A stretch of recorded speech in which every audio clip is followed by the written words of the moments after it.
An extra layer of security has been added. The police force has been beefed up here at Fenway Park after what we witnessed here on Saturday in Game 3. And now it's Game 4 of this 2003 American League Championship Series. The New York Yankees and the Boston Red Sox. And welcome to the booth. I'm Joe Buck. Well, what didn't we see here on Saturday? We saw a fight on the field. We saw a fight in the bullpen. We saw brushback pitches. We saw a guy get hit by a pitch. We saw everybody yelling at everybody. But the most important thing that happened, the New York Yankees took a 2-1 series advantage behind a very composed Roger Clemens. We had a washout last night. That means Tim McCarver, Tim Wakefield tonight for Boston. Then they have Derek Lowe going tomorrow afternoon. What do you expect out of Wakefield here tonight? Well, number one, a real advantage for the Red Sox with the washout last night. Grady Little telling us something we had never heard before. I had never heard before. How can you tell if a knuckleball is effective? He said, watch the catcher, Doug Mirabelli. If he's having a tough time with the knuckleball, the hitters for the Yankees will have a tough time hitting it. As far as Mike Mussina is concerned, there are different ways to be wild. You can walk hitters, of course, that's a conventional way. As far as falling behind, that's a more dangerous way, and that's what Mike Mussina did in Game 1. Giving up 3 home runs in that 5-2 win for the Boston Red Sox. Brett Boone, so much has been said, so much has been written from a player's perspective. Do you think there's any carryover, any bad blood going into this Game 4 tonight? I think Joe Torre alluded to the fact that all this came from one pitch. And bad blood, I don't think there is any bad blood. If there's any bad blood, it's more between the fans of New York and the fans of Boston versus the players. Let's look ahead to Game 4. And before we do that, we take a sneak back at Game 3. So many things happened here in snapshots. Here's what we saw at Fenway on Saturday.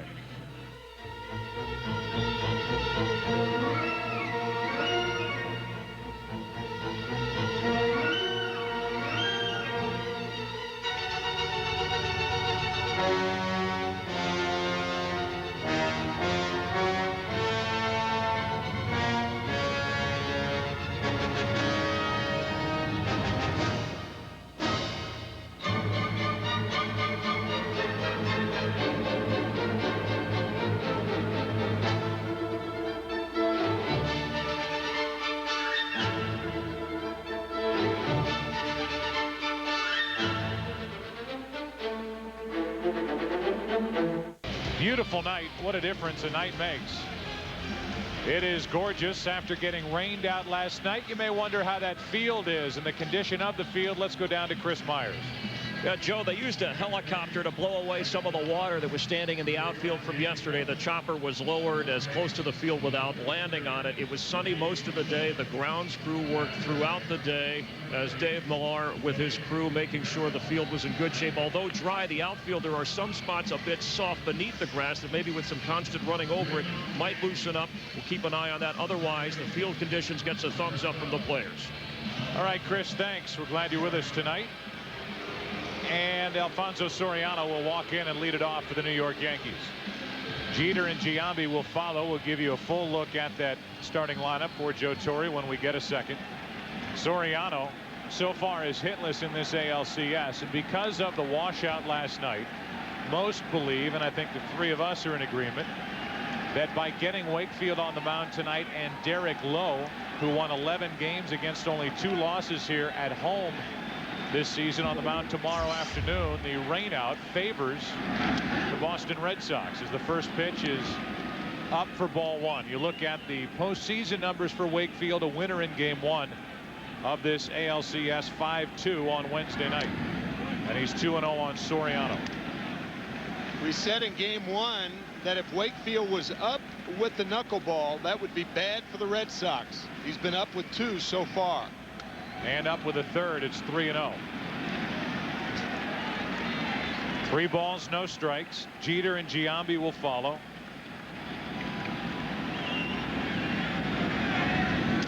And a strike, 68 miles an hour. A 3-0 knuckleball.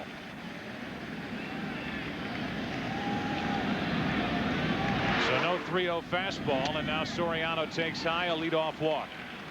The starting lineup for the New York Yankees brought to you by State Farm. You know about Soriano. He's on at first now. Jeter is stepping to the plate with Giambi, the DH, to follow. Bernie Williams, Jorge Posada, and Hideki Matsui, the 4, 5, and 6 hitters, with Johnson, Boone, and David DeLucci getting the surprise start. Joe Torre thinking he might be more patient against the knuckleball pitching of Tim Wakefield. Leadoff man is on. Jeter is at the plate. We'll see if the Yankees want to do any first inning running. Hard to hit a knuckleball, easy to run against one. And a little clunker into shallow center field. That ball's going to drop. Soriano will hold at second. It's 2 on with nobody out. And we look defensively at the Boston Red Sox. They've committed 1 error in this ALCS. Belongs to Damian Jackson. They have Ramirez in left, Johnny Damon in center, Nixon in right, with Miller, Garciaparra, Walker, and Millar on the infield. And Mirabelli does most of the catching. In fact, all but 2 innings that Tim Wakefield pitched this season, he had Mirabelli behind the plate. Notice the infield is not shifted for Jason Giambi because Soriano's speed at second base demands that Miller hold at third. Again, it's up from Wakefield, ball 1. Well, if the key for Wakefield, according to Grady Little, the manager of the Red Sox, is how Mirabelli is catching him, he's having no problem catching him, and they've all been up. There's one in for a strike. It's 1-1. Just playing against knuckleballers, and I think we talked about it the first game Timmy pitched. The problem they get into is when they're not throwing strikes with a knuckleball. It puts a lot of pressure on the defense. And Timmy, you said you can run on a knuckleball, and that's true. The 1-1 with 2 on and nobody out is ripped. Caught for a double play. 2 out.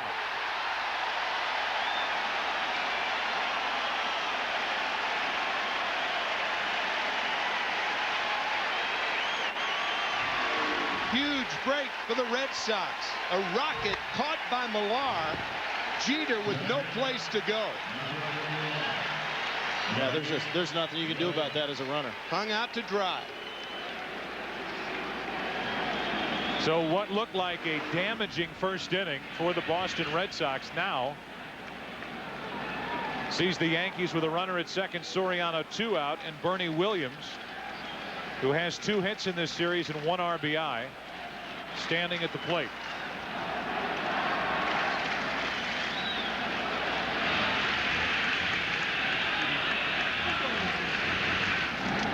Strike 1 on the inside corner.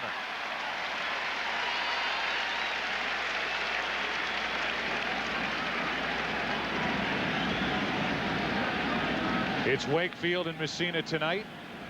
Derek Lowe and David Wells tomorrow. Yankees leading 2-1 in this best-of-7 series. 1 ball, 1 strike on Williams.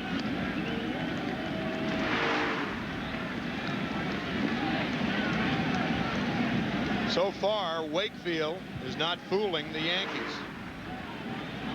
One of the worst things that can happen to a knuckleball is to have it rolling and not moving from side to side. Down and in, 2-1. That was a roller right there.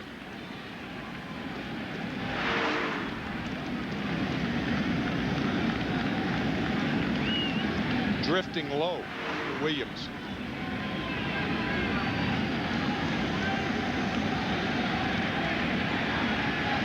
Two balls and a strike, and now 3-1. The thing about a knuckleballer, Grady Little was talking about, he can be great in the bullpen. You have no idea if that's going to translate to what he does on the mound in the game. He can be great 1 inning and terrible the next.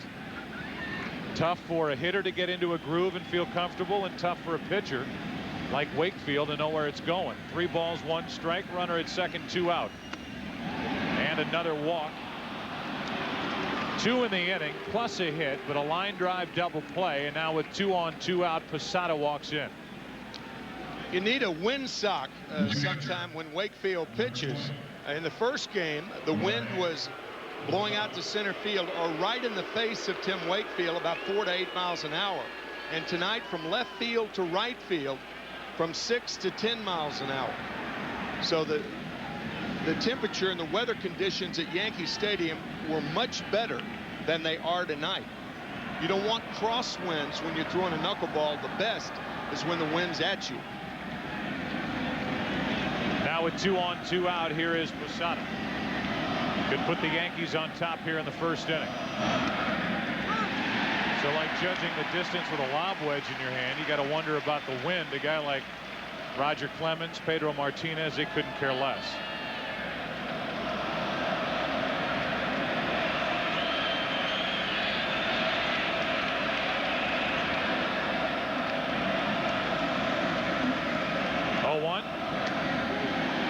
Ball and a strike.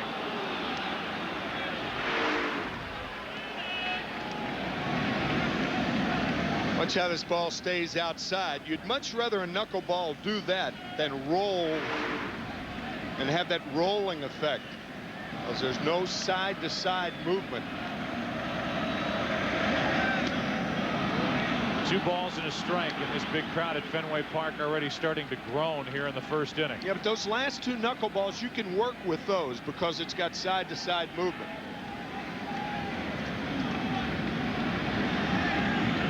So far, more out of than in the strike zone. 2-1 pitch. On the corner, 2-2.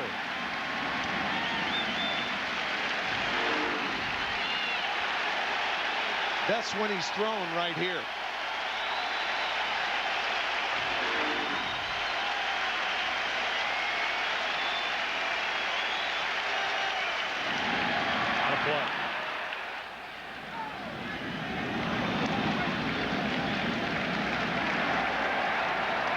Soriano led off with a walk. Jeter single to center. Giambi lined into a double play. Williams walked.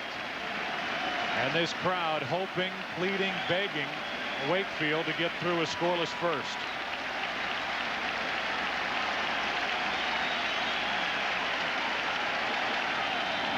He does.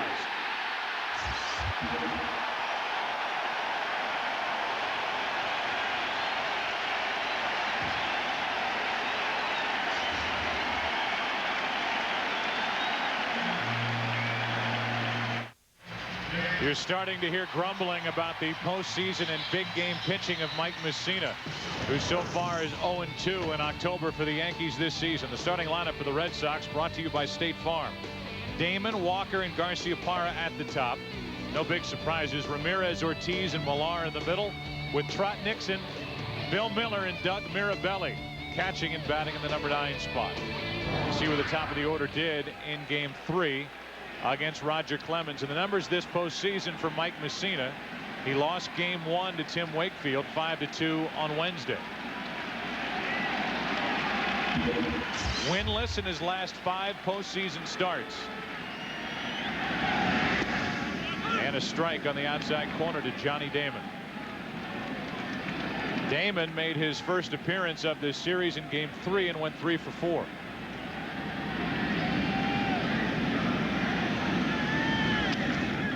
One ball, one strike. A lot of talk about the extra rest for Mike Mussina with his usual pinpoint control. And as Tim said, he only walked 2 in Game 1, but he was behind one hitter after another. So they wanted to keep Mussina on regular rest. They move Wells to tomorrow.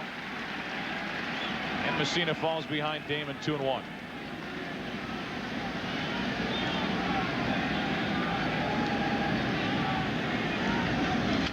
That's fine.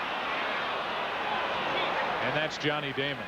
I mean, he can miss a ball by a foot swinging at it. He can hook one down into the right field corner. He can slap one down the left field line. That one took 2 hops and hit off a fan down the left side here at Fenway. 2 of his 3 hits the other night, one off the third baseman Enrique Wilson, the other off Derek Jeter.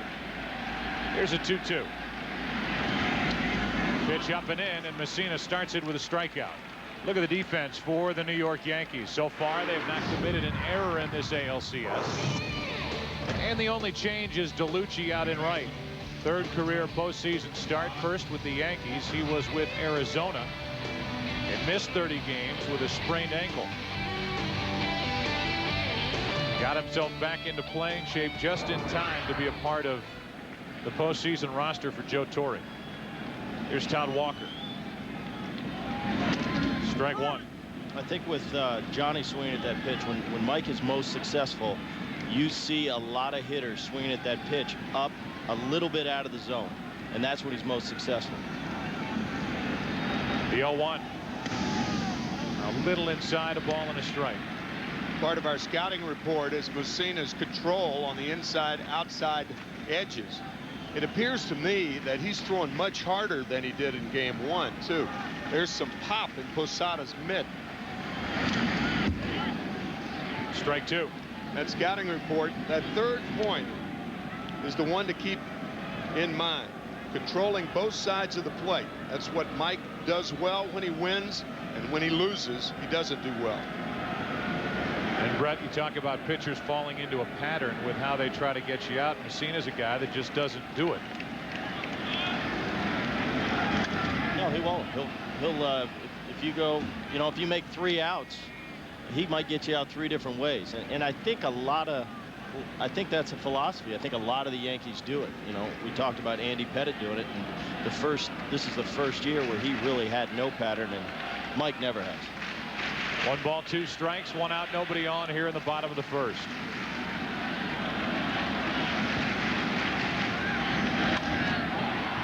That's foul down the right side. So it stays 1-2. Mike Mussina was signed in November of 2000, and his last win of the postseason came in game 2 of the ALCS against Seattle in 2001. So in October so far, he has yet to step forward and be the dominant type pitcher that he is during the regular season. A 17-game winner this year. That's the opposite way into left. Matsui hauls in out number 2.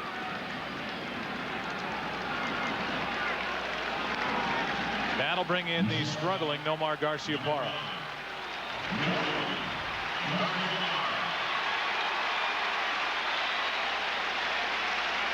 That was a fastball. Whenever you see 2 fingers on a ball, it's a fastball, or it looked like a cutter. I think I was wrong the first 2 times. It was a knuckle curve.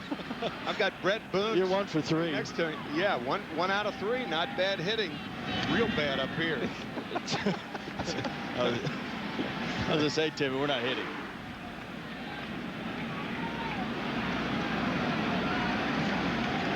Hey, you can see the knuckles right there. That's the knuckle curveball. Garciaparra into center field. It'll carry to Bernie Williams. You two compose yourselves. We'll move to the second. Timmy, let's move on. Here in game 4. Down go the Red Sox. 1-2-3. No score after 1. First up, Hideki Matsui, then Nick Johnson, then Aaron Boone here in the second against Tim Wakefield, who dodged trouble in the first thanks to a line drive double play hit into by Giambi. First pitch, a ball. And now another. There's Stephen King. Finished 2 new novels in the cab ride on the way over here, and in the first inning wrote 3 more. 2-0 pitch. 2-1. Big Red Sox fan there, Brett Boone. That's Stephen King. Is he? Yeah. Wrote a book with Tom Gordon's name in the title of it. 2-1 pitch. 2-2 on Matsui. Hideki Matsui so far in this ALCS, 3 out of 9. He was the one that got that big double off Pedro Martinez in the eventful 4th inning on Saturday. Probably the biggest swing of the bat all day.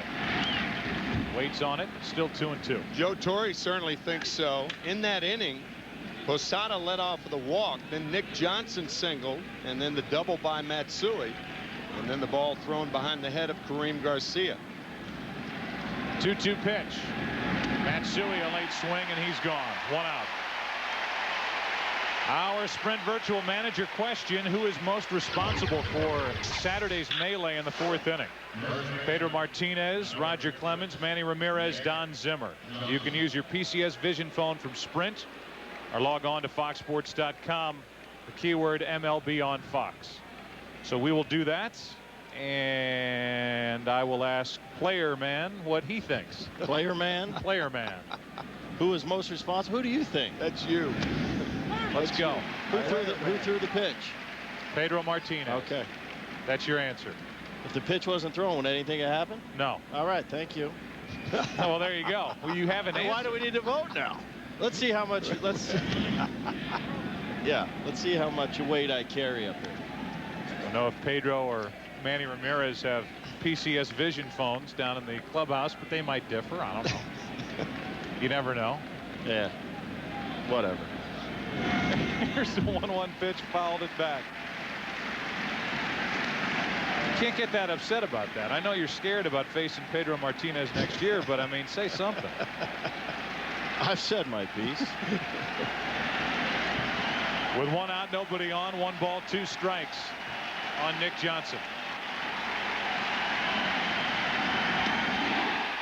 That's 3 strikeouts in a row.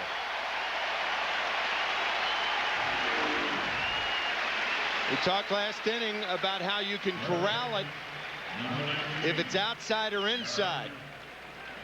That knuckleball has not been rolling his last 3 hitters.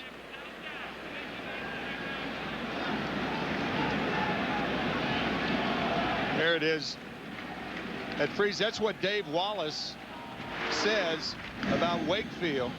When the arm is stiff to the ground and straight up, almost like being sworn in. 1 ball, no strikes, 2 out, nobody on. 1-1.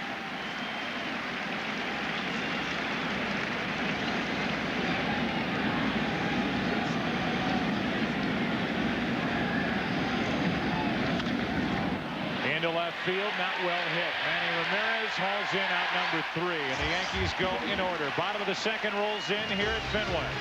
The big bats, Ramirez, Ortiz, Millard coming up. No score. Manny Ramirez, David Ortiz, Kevin Millard coming up. Here is Manny. Hard hit. Boone, what a play. Long throw for the out. A backhanded stab, and Aaron Boone took care of a tough chance for the first out in the 2nd. There's only one guy who can explain this, a Gold Glover. That is some kind of picking it. It's a great play. He listens well. Oh, you're taking credit? I take credit for everything. Yeah, Aaron he's a very talented defender. I mean, I've seen him make that play 20 times, and I haven't played against him that much. But I watch him quite a bit. And he can play really anywhere on the infield. He can. I mean, third base is by far his best position. But he had to play second a little this year. I worked with him a little bit in spring training, before spring training started. But he can move around. But third's definitely his spot. With 1 out, David Ortiz digs in and takes the ball low. We were talking about Don Zimmer last half inning in that sprint question. And one point about it that I don't hear talked about really at all is that Don Zimmer doesn't want that whole how could Pedro Martinez pull down a 72-year-old man. He doesn't want the special consideration because he's 72 years old, as that ball will roll foul. Interesting that Mussina would let it roll. Looked like he had an out sitting right there in front of him. I was thinking the same thing. David Ortiz has not attempted a stolen base all year, and that means he's slow. So if he's slow, I think Mike was perhaps worried about throwing into the runner, picking it up, being on the line, and having Ortiz in the way of the throw to first base. But other than that, I mean, Ortiz wasn't halfway down the line. I think if you pick it up and back off a little bit, give yourself a little room, then you get Ortiz. With 1 out, nobody on, Ortiz gets back in there, has a little second life, in my opinion, thanks to that decision by Mike Mussina. 1 ball, 1 strike. 2-1. So while people say, how could Pedro Martinez do that? We talked about that at length when it happened in the 4th inning. And in my opinion, I don't think you can blame a guy for reacting with somebody coming at him. But in Don Zimmer's mind, he doesn't want that how can you push down the old man stuff? That's just not Don Zimmer. Two balls, 2 strikes. The way I saw it was, and I've said this, I think I have a lot of respect for Don, what he did. It might not have been the right choice, but he's in the heat of the battle, and he wants to protect his guys. He's going to war with his guys.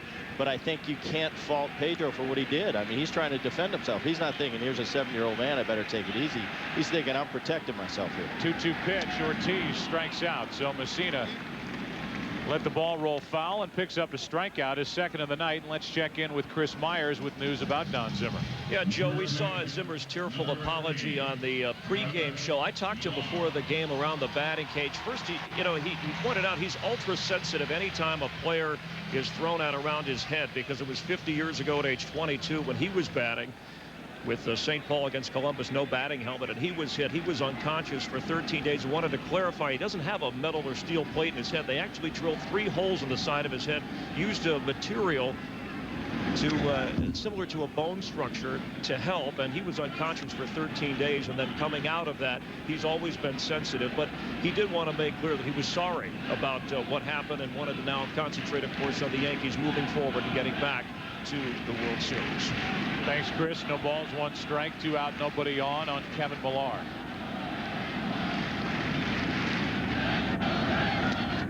Now it's 0-2. Zimmer was fined $5,000.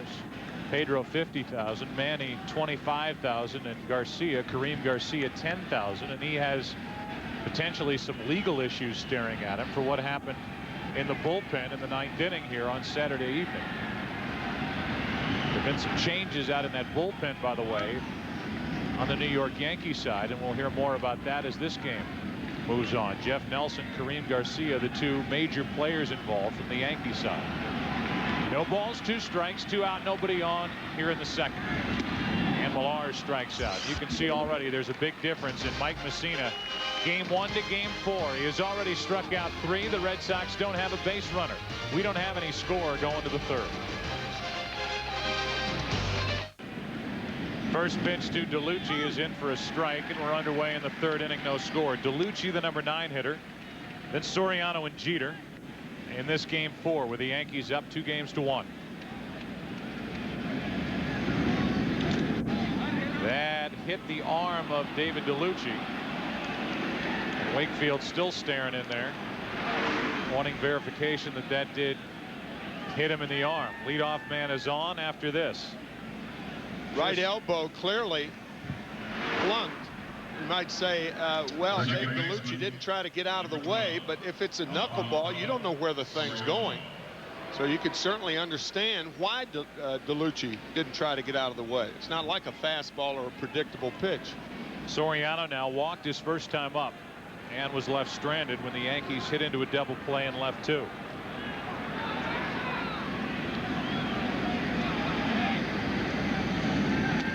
On the inside corner for a strike.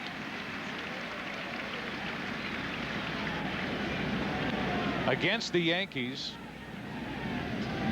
Tim Wakefield is 2-5 with an ERA over 6.5 here at Fenway Park. DeLucci running. The throw by Mirabelli is too late, and a stolen base has the Yankees with a runner at 2nd, nobody out. That's the problem with throwing. Number 1, the knuckleball takes a long time to get there, and you can't center the ball with that big mitt. That ball was rolling around in there. You have to feel the ball. You have to know where the ball is in order to throw quickly. And that was a fine throw as far as placement. That was a great throw. Yeah. Mirabelli throws a lot better than he's given credit for. Only 19% thrown out all year. That's not good, but he's catching the knuckleball pitcher. That's into center for Damon, and Soriano does not advance the runner, 1 out. This is what happens with that knuckleball. See, the action is still rolling. Watch the ball still rolling in his mitt. And by the time you get it, sometimes you pull it out and you don't have a firm grip of the ball. So it's very, very difficult throwing from behind the plate. And DeLucci took advantage of that. Here's Jeter now.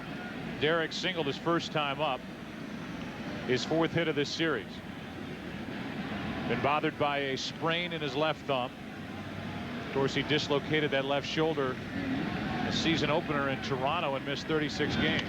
Now he's jammed in a pop-up. Damon coming in. 2 out.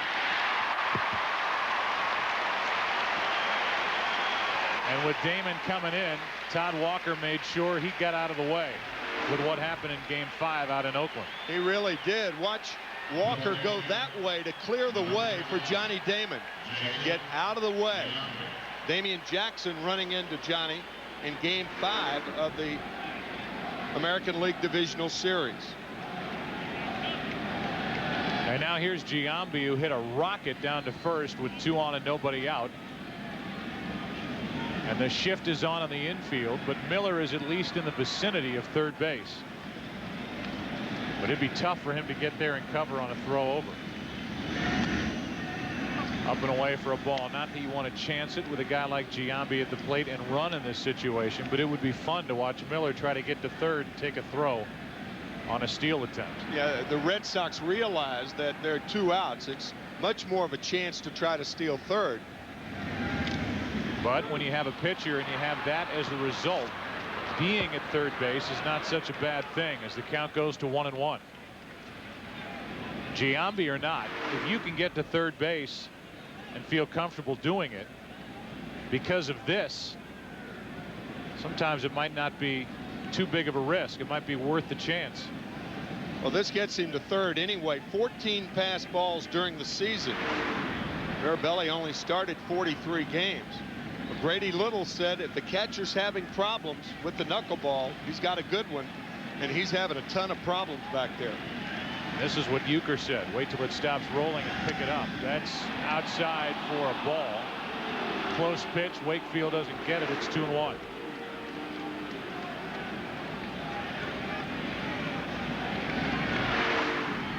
An RBI chance for Giambi. And it's 2-2.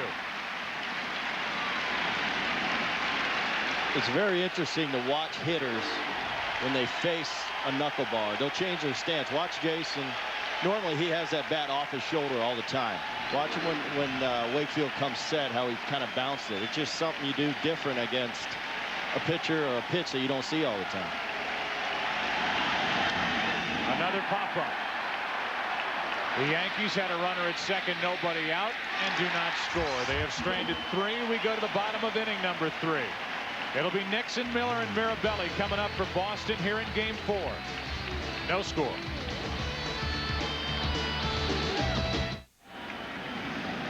Trot Nixon first up for Boston here in the 3rd inning, and Mussina misses low for ball 1. It will be Nixon, Miller, and Mirabelli. One of the all-time great broadcasters and people in attendance here today, the beloved Kurt Gowdy. The Cowboy. From Wyoming.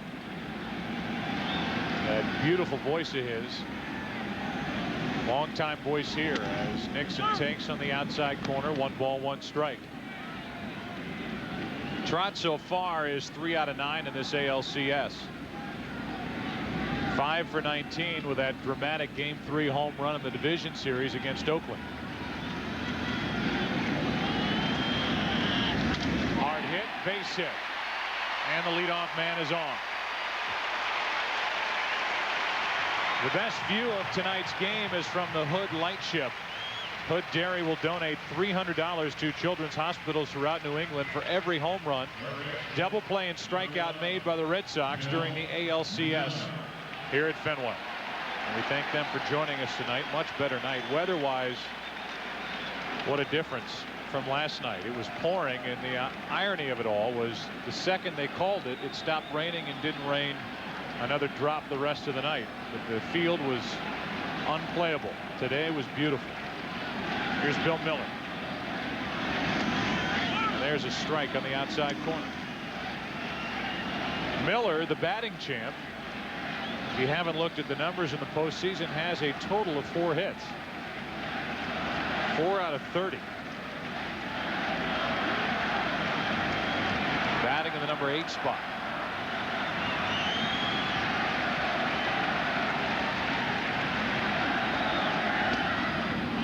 So they've got the batting champ who's struggling at the plate. They've got their best known hitter in Garcia Parra, historically a great postseason hitter who hasn't driven in a run. And yet here are the Red Sox, 3 wins away from getting to the World Series for the first time since 1986. What American League pitchers try to do, go up the ladder with 2 strikes to Miller. Check swing on a pitch inside, still 0-2. Mike Mussina is not the type pitcher that relies on a high fastball, but there are an awful lot of American League pitchers who try to pitch Miller up here in the zone with 2 strikes and make him chase.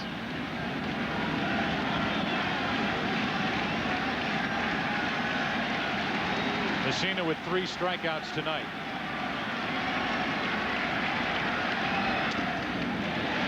Up and out, 1 ball, 2 strikes.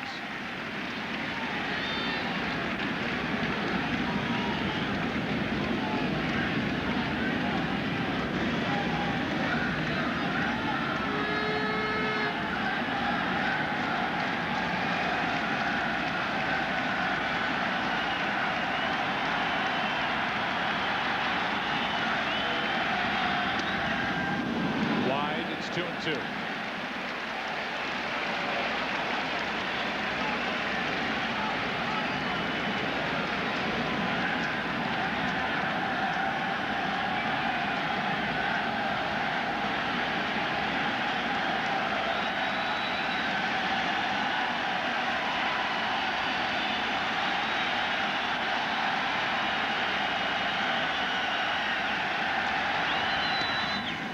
Just outside, full count. In the last 2 games, with a count 3-2 on 2 different hitters, Grady Little has elected to send the runner. Both have been strike him out, throw him out, and one was Bill Miller in game 3. Nixon's running. Miller strikes out, throw down. Nixon is gone. It's happened to the Red Sox for the 3rd time. Grady Little says the difference between in this series and the regular season, we were making contact.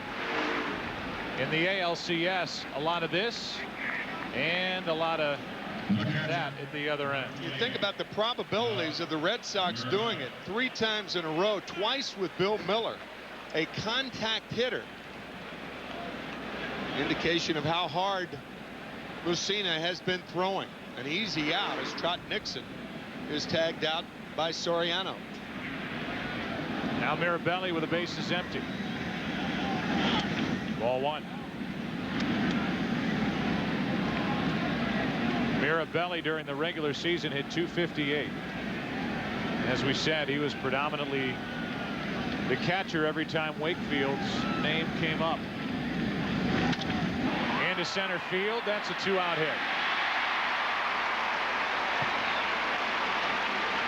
Damon's walking in, and we look ahead to tomorrow. We all look ahead to tomorrow. Baseball's postseason continues at 4 Eastern, 1 Pacific on Fox with Game 5 of this series. David Wells against Derek Lowe. Then at 8 Eastern, 5 Pacific, Game 6 of the NLCS. The Marlins try to avoid elimination when they take on Mark Fryer and the Cubs at Wrigley, looking for their first NL pennant in 58 years. Sports' biggest month of the year continues tomorrow only on Fox. Here is Johnny Damon.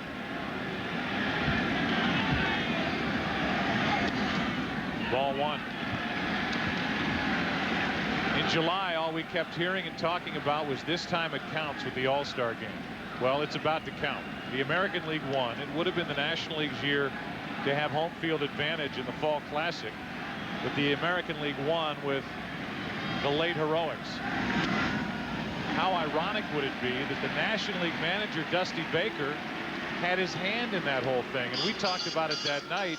It seemed like comparing the 2 managers, Dusty Baker was more, yeah, I know it counts, but I still want to get everybody in the game. And you talk to Scioscia, whose team was way out of it behind Seattle at that point, and he said, I'm thinking about matchups. I want Blaylock hanging around for Gagne, and wouldn't you know it, he saved him for the right spot. He ends up winning the game, and with that, if the Cubs were to get to the World Series, they would not have the home field advantage. as that's taken low to make it 3-0 on Johnny Damon. Hank Blaylock with a 2-run home run off Eric Gagne. And back in May, Mike Mussina became the 60th pitcher in Major League history to strike out 2,000. Who was the victim? Hank Blaylock. Here's a 3-0 to Damon. 3-1. I think Hank's going to be looking for a playoff share from that American League team. Yeah, perhaps. he's the one that would give either Boston or the Yankees home field advantage because of one swing. 3-1 pitch. Two perfect deliveries on the outside corner. It's a full count. Mirabelli will go from first.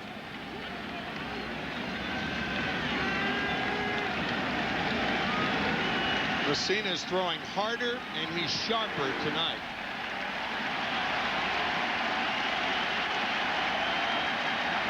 Runner goes, strike 3 on the inside corner. 5 strikeouts tonight for Mussina.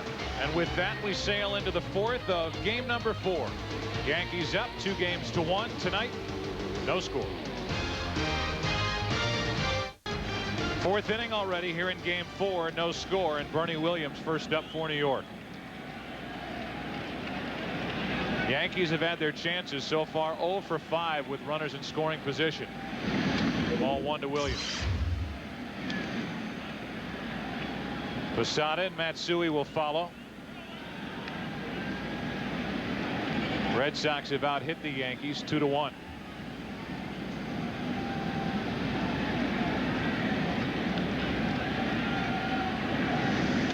On the corner, 1-1. The old 75-mile-an-hour blazing fastball for strike 1. It looks like about 175 when you're used to looking at knuckleballs. Pitch count on Mussina and Wakefield both have been rather thrifty. 1-1. Mirabelli kind of snapping at that pitch. Doesn't get the call. It's 2-1.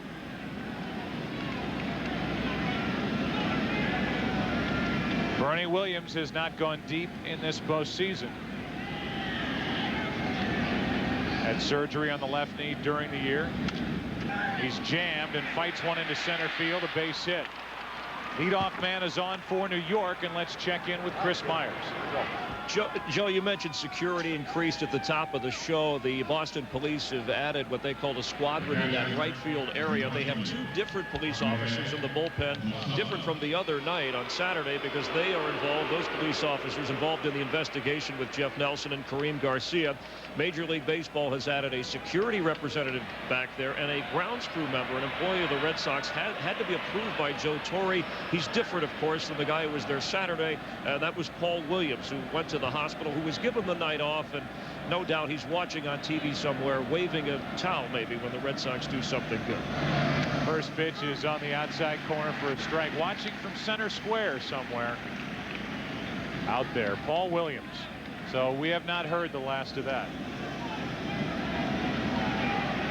1 on, nobody out. Leadoff hit by Bernie Williams. Posada struck out looking with 2 on back in the first.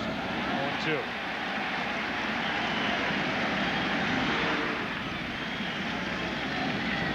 You can see the grip and that dead movement. Once again, you don't want spin on a knuckleball.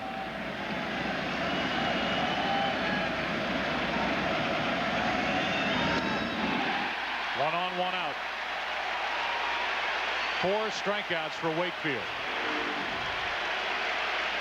Maybe in a political rally, but not a knuckleball.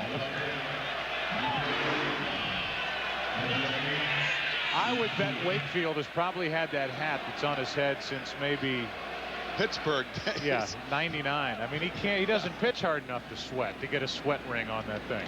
He probably changed a hat from a P to a B. Released by the Pirates in 1995.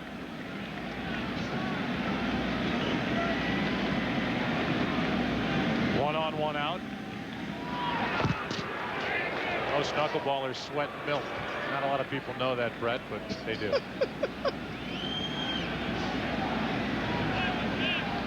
Milk. What is that? We're speaking a different language up here. These guys are. With 1 out, Matsui pops it up. Bill Miller, 2 up.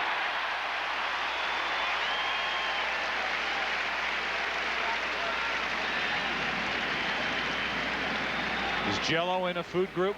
Trying to hit a knuckleball is like trying to eat Jell-O with chopsticks. Sometimes you get a piece, but most of the time you get hungry. Says your former partner, Bobby Mercer. Bobby Mercer signed with the Yankees originally as a third baseman, moved to center field, played for Ralph Houck. Then he moved to the Giants and the Chicago Cubs. And then back to the Yankees to finish a terrific career.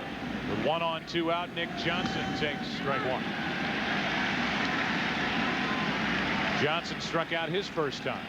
The Red Sox in the bottom of this fourth will have Walker, Garciaparra, and Manny Ramirez.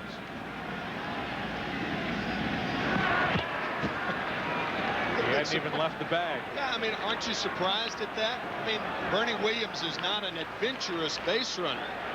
And he has had knee problems. His left knee operated on in May, but a knuckleball pitcher on the mound. Wakefield just wants to air it out a little bit. Tired of flipping knuckleballs to the plate. He wants to use his fastball over to Millar at first. That's a place to do it.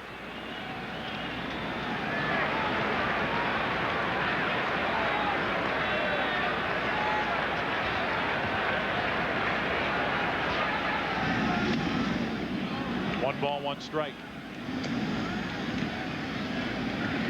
Asked Joe Torre about having to catch knuckleballers in his career. He said, I was so bad at it. They went out and made a trade and got Bob Uecker to do it.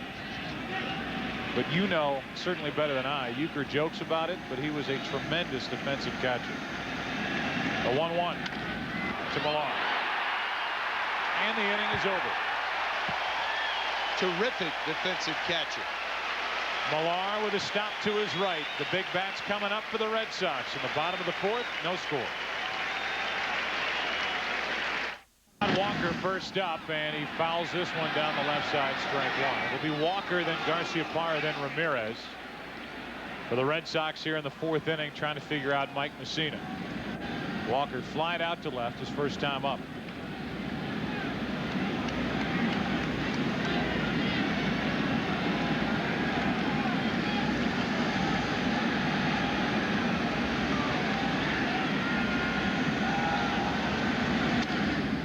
Outside, a ball and a strike. Tomorrow's starters we mentioned, Derek Lowe and David Wells. Talked to Wells before the game and asked him about that sore groin that he supposedly injured while getting out of the steps during Saturday's melee. He said, what are you talking about? I said, well, that's what they're reporting in the New York papers. He said, absolutely not. I have absolutely no trouble with it. In fact, he was ready to pitch last night, but pushed off until tomorrow after the rainout. There are the Game 5 starters tomorrow afternoon, 4 Eastern here on Fox. A strike, and it's 2-2 as Walker hops out of there. Derek Lowe, what a difference, home and road. At home this season, he won 11 of his 17 games, lost only 2, and an ERA of just over 3 as opposed to just over 6 on the road. So there's the break that the Red Sox catch with last night's rainout. 2-2 pitch to Walker. Fights it off. And if it goes 6 or 7, John Burkett will start game 6, and Pedro Martinez will probably go against Roger Clemens in game 7. Andy Pettit, for the most part, is being pushed back to game 6 at Yankee Stadium. At least, I say for the most part, at least that's the plan now. 2-2 delivery. Hammered.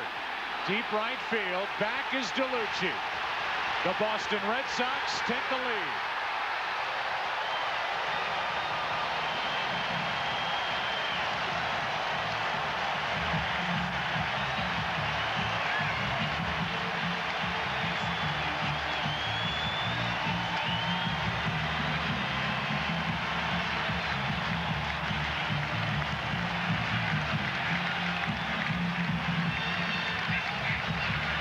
Pitch to Johnny Damon to end the third inning. Mussina dropped down and threw a fastball. It surprised Damon.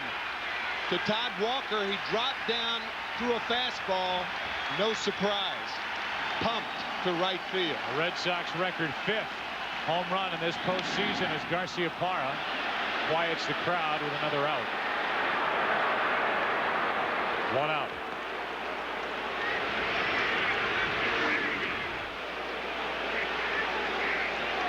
Fastball right down the chute. All the home runs that Walker has hit in the postseason, I think he hit that one the farthest.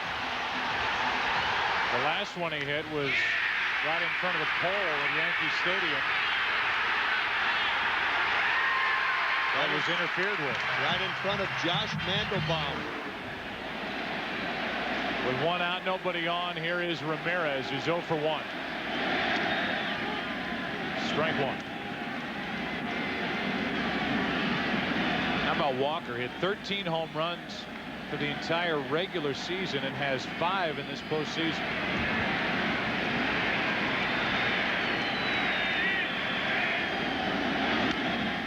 A clunker to third for Boone. Tough play. We'll see what they rule it. Ramirez is on nonetheless with 1 out here in the 4th. Aaron looked like he was trying to get to it before he took that tricky hop. It did. It took a little bit of a funky hop on. It kind of delays right there and doesn't get it done. E5. And his first error of this postseason, had 6 during the regular year. And it's 1 on, 1 out for David Ortiz, who struck out his first time. Here's another guy who isn't hitting. Ortiz came into this game hitting 100. A guy who helped carry this very good Boston offense in the second half of the season. He homered off Mussina in game 1. Hard hit. What a play by Soriano. A 4-6-3 double play. That thing was tattooed, and Soriano made a good play to his left. The double play ends the 4th. The home run by Walker puts Boston on top. We go to the 5th. 1-0 Red Sox. Back after this from your local Fox station.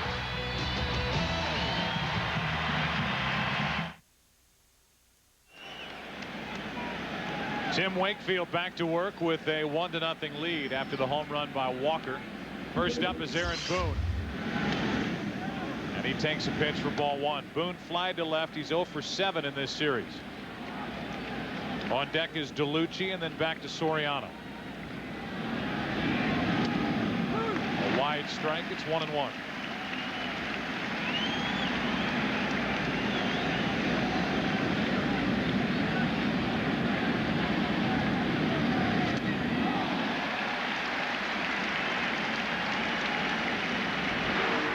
Tim Wakefield has just been sparkling for the Red Sox.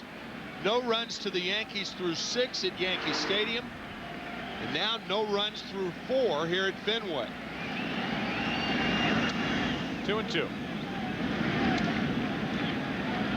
Got out of trouble in the first inning, and since then has really settled down.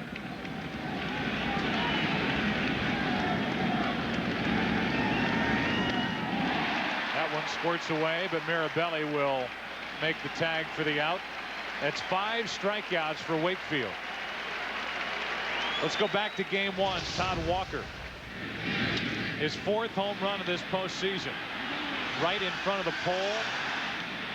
The hand of Josh Mandelbaum shoots in front of the pole, and then tonight a beautiful picture of this moonshot that settles into the seats beyond the right field wall. DeLucci takes a strike.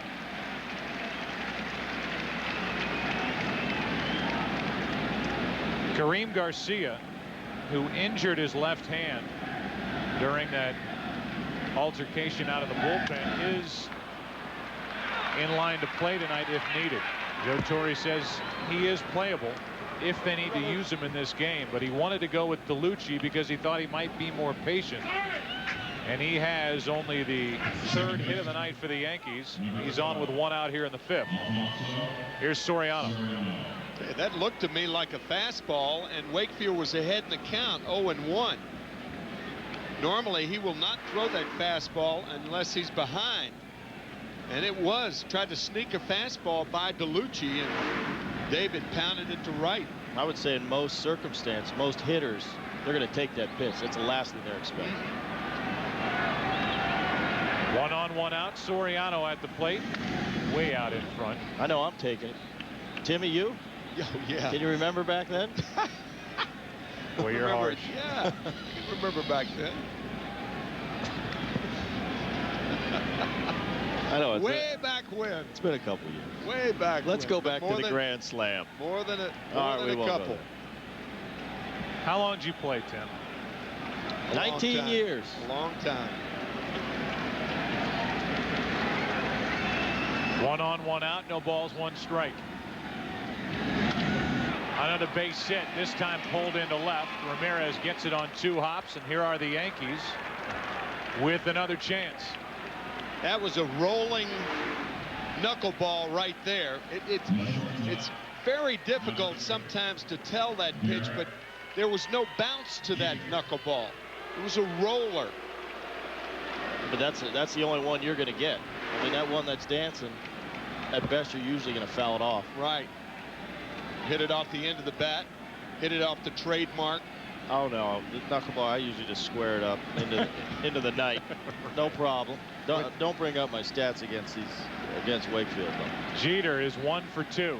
He bats with 2 on and 1 out. Tying run at second here in the 5th. Ball 1. Timmy, 21 years you played. I had to do some research on you. Okay. In case I need it. With 2 on, 1 ball, no strikes. DeLucci, the lead runner at second. Soriano on at first. Who would the Yankees rather have up? Second baseman was out of position on strike 1. That's a dangerous thing to do with Derek Jeter. Walker over towards second base, worried about the steal. And Wakefield did not step off, and that hole in the right side was wide open for a guy who goes to right field a lot.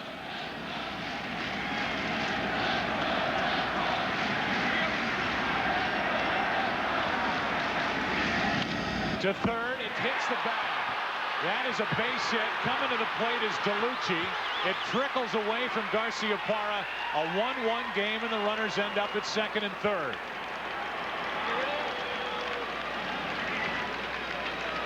Off the trademark, Derek Jeter jammed and keeps the ball fair.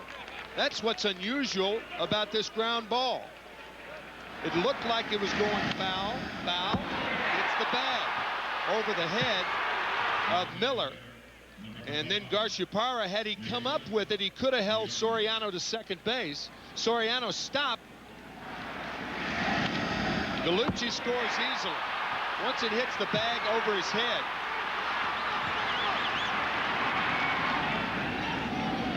Derek Jeter pointing to third. Very important base to which to get with 1 out.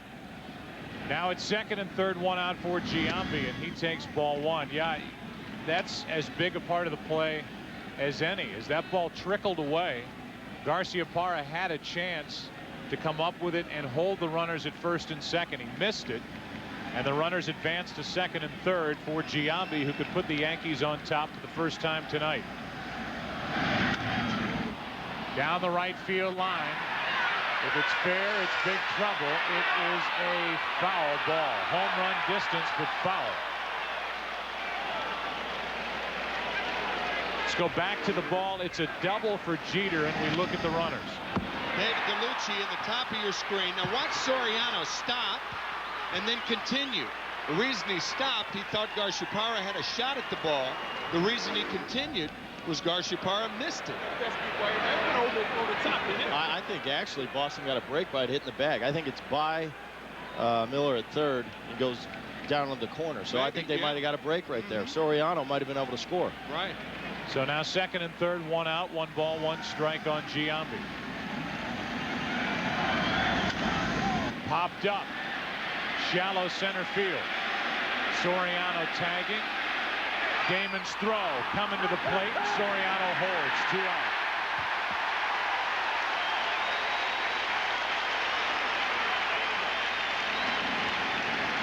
0 for 3 with runners in scoring position is Giambi tonight. Damon does not have a strong arm, but he's just too shallow for even Soriano to score. You just can't take a chance with Bernie Williams coming up. Jeter looking at Soriano. He sees him tag. Then he tags Soriano with a fake break to draw the throw. Nothing doing. Now it's second and third, 2 out for Williams, who has singled and walked.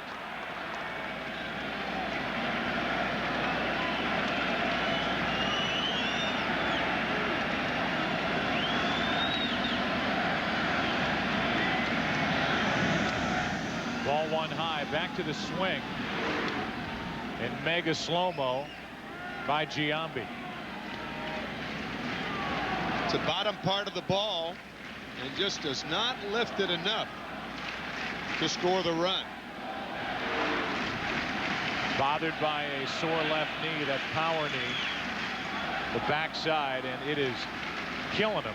He doesn't say much about it, but it has totally affected him getting to pitches and driving the ball in this postseason. Now second and third, 2 out, and a 1-0 pitch to Bernie Williams. A little bit high, it's 2-0. Posada waits to hit next.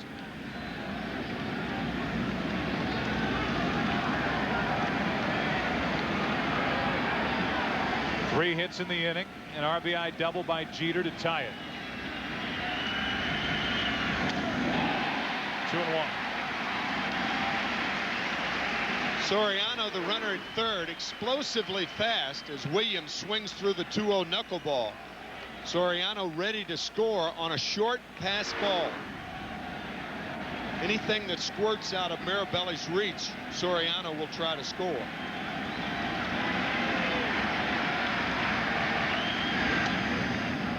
Three and 1.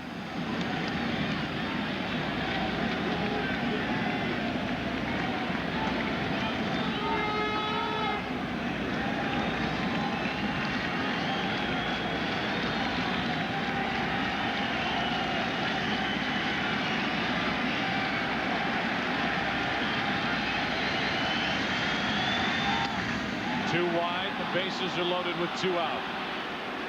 That's the first walk since the first and the third of the night for Wakefield. And it looks like Dave Wallace is going to come out and have a chat. What possibly can he say? Try to stay on top of the ball. That's the only thing Dave told me that he tells Tim Wakefield. A lot of times when he drops down, he's away to left-handed batters. And when he has been wild this inning, it has been away to left-handed batters. It's a hard thing for a pitching coach to come over in the middle of the year, as Dave Wallace did, and try to tell his pitchers the same thing that the pitching coach that he replaced told them. Tony Cloninger with cancer had to step down. Tony with the team and doing well, very well. Mussina takes a strike on the outside corner. He didn't like the call. The numbers in this series: 3 RBIs for the Yankee catcher. Soriano at third, Jeter at second, Williams on at first, 2 out.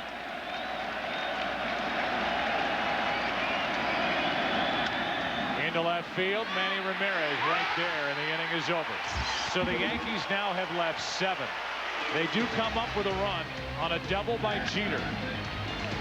We're halfway through game 4, and the Yankees and Red Sox are tied at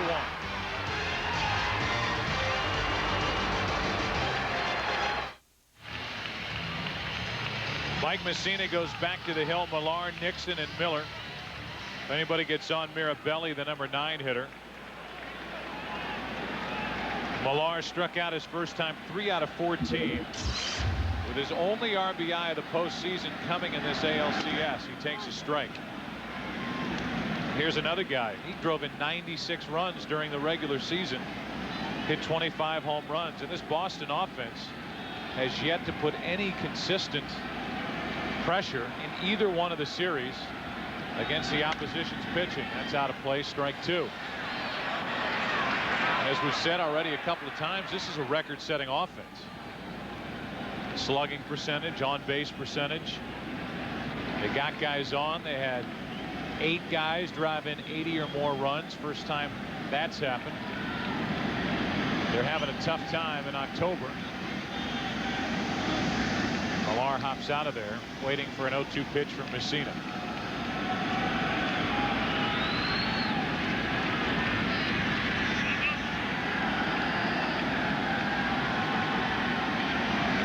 Good pitch down and in, and strikeout number 6 for Mike Mussina. To look at it another way, we look at this Red Sox offense.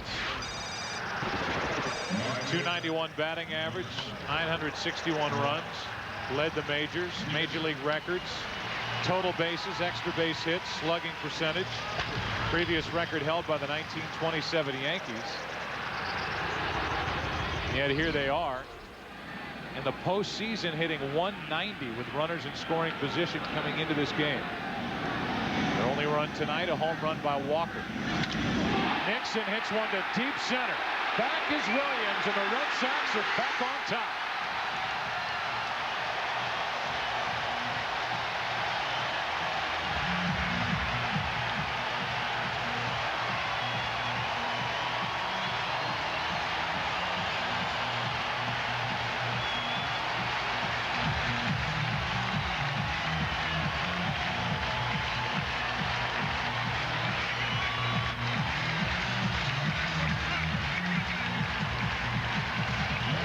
Sometimes a hitter will leave the bench and say, I'm going to look for one pitch out over the plate, fastball, something I can drive. A similar spot that Nixon won Game 3 of the American League Division Series against Oakland. Strike one on Miller. Fastball away. Mussina hits Posada's glove, or at least it appeared that way. He would have until Nixon took over. Said, Jorge, I'll handle this one. And did he ever? About the same spot where he won Game 3 of the division series. Yep. Straight away center. Miller slaps at one and fouls at strike 2.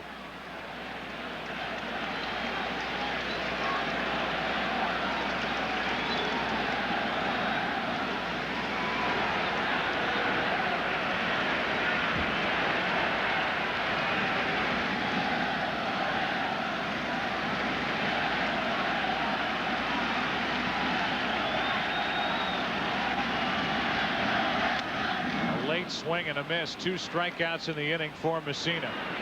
7 on the night.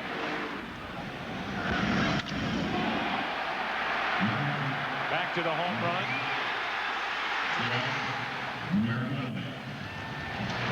And a view from the top of the monster and left. Here's Mirabelli, who singled his first time up.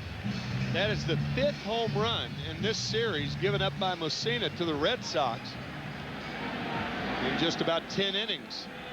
Gave up 21 during the regular season and 214 2/3. You look at recent history with Mussina in this ballpark. His last 5 starts here, 4-0 with an ERA of 2.5. And it was a Friday night, September 2nd, 2001, when he pitched a 1-hit shutout and came awfully close to a no-hitter. 26 in a row until Carl Everett as a pinch hitter. Single to center field. Little jam shot to left center. Mirabelli out in front, ball and a strike.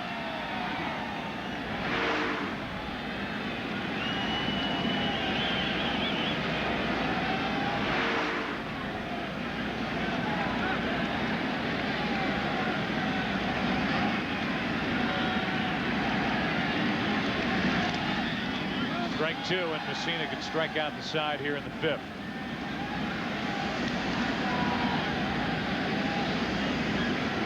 The Yankees will have Matsui, Johnson, and Boone in their half of the 6th.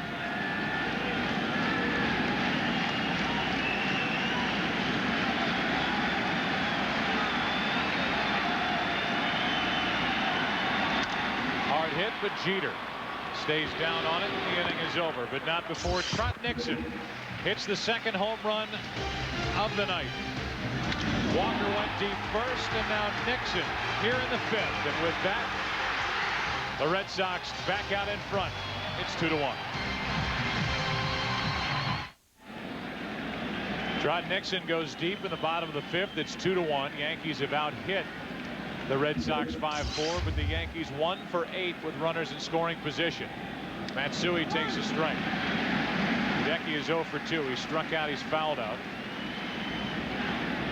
Nick Johnson and Aaron Boone will follow. 0-2.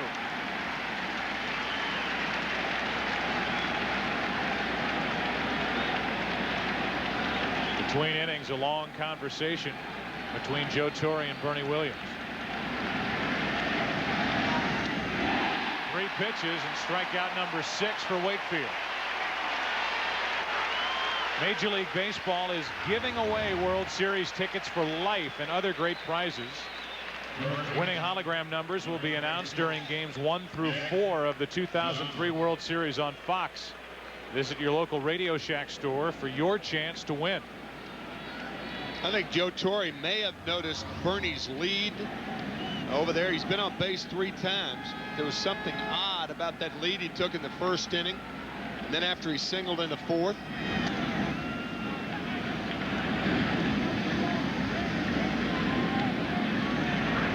Yeah, you have to wonder. He's been on base all 3 times. He's had no trouble out in the outfield. Johnson takes a strike. It's 1-1.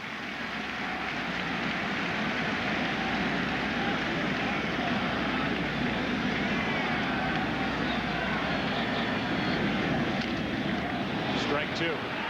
This crowd has yet to really get crazy here tonight in game 4, and that's, I think, indicative of the pressure that these Red Sox and their fans are feeling. Down 2 games to 1. Daylight action tomorrow, and if necessary, a trip back to New York for 6, and again, if necessary, 7. Leading 2-1 tonight. 2 out.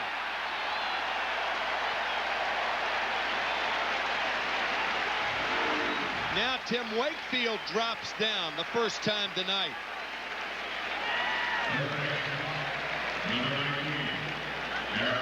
See how that ball ends up in the heel of the glove of Doug Mirabelli.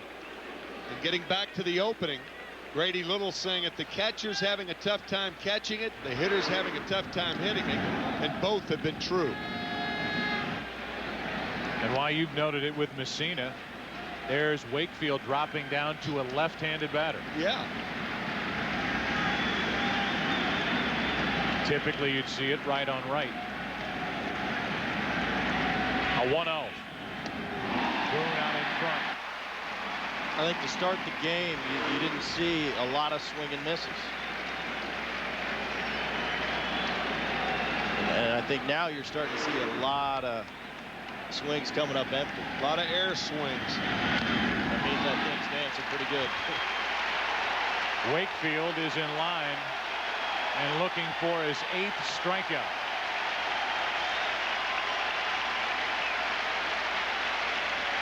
One and 2 on Aaron Boone, who is 0 for 8 in this series.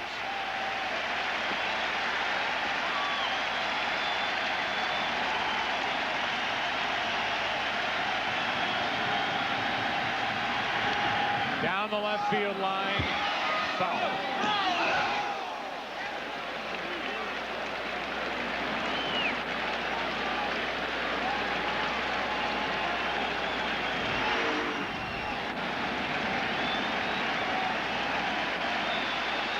From the top of the monster, hooking all the way and ending up foul. A 1-2. 2-2.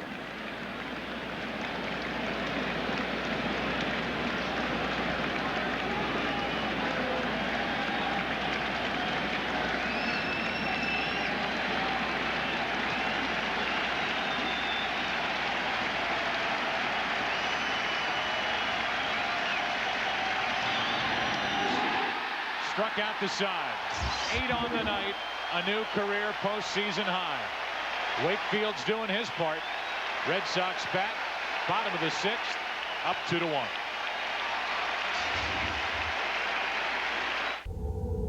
En un día bueno, todo se ve relativamente fácil, que estás en comando de todo lo que está pasando en el terreno. Hoy es un día donde tú sabes que la victoria la puedes sentir. Esos son los días donde las cosas especiales pasan.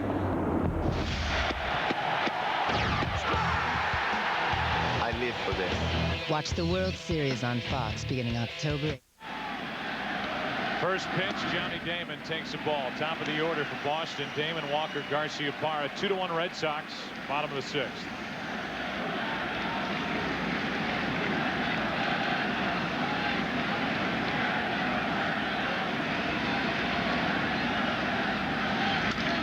Opposite way. Had a good clip to it. Back against the wall. Caught by Matsui. Damon is 0 for 3 after a 3 for 4 debut in this ALCS on Saturday. The click is the appropriate sound for a ball hit well. A little bit of an uppercut swing. He hit it well, but lifted it a little too much. And Matsui makes the play.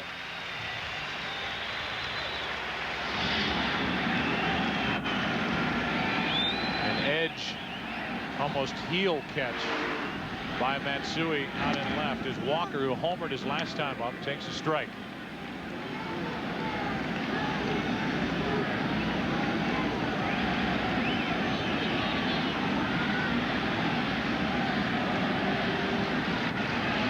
Todd Walker supplied the first run of the night back in the 4th inning. Yankees tied in the top of the 5th. Then Trot Nixon went deep to put Boston back in front.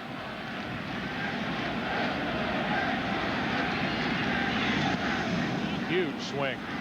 Strike 2. That looked like a splitter. A pitch that Mussina has been working on the second half of the season, going down. Normally, if you hit a fastball out of the ballpark, don't look for it in the same spot the next time up.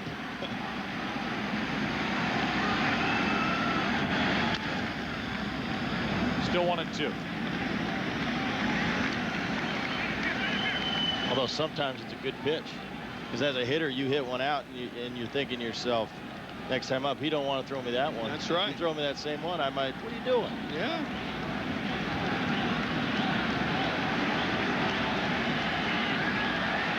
Mussina struck out 7. Up the middle, a 1-out base hit.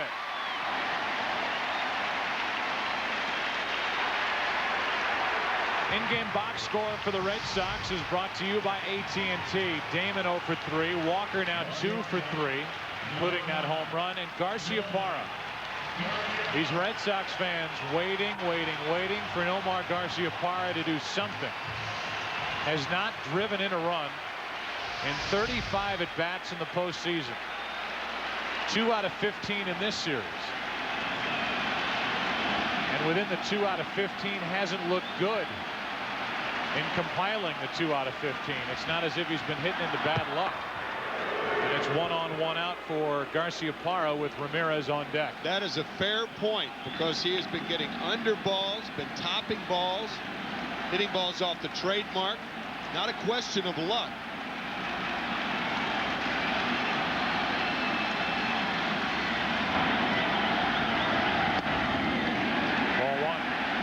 One thing the Yankees have done, too, is pitch to his aggressiveness. Pitch him off the plate. Only 39 walks and over 700 at-bats this year for Nomar.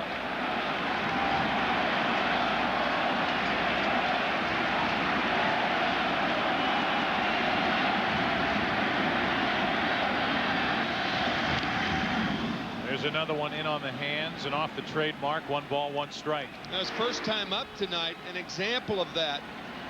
In off the plate, and watch how he pulls his hands in and pops it up.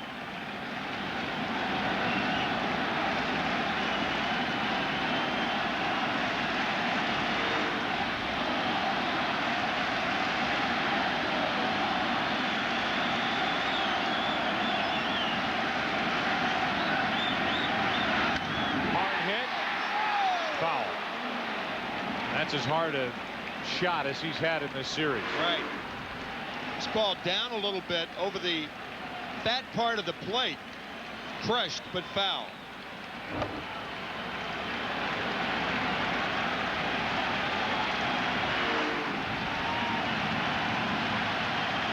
Runner at first, 1 out. 2-1 Red Sox in the 6th.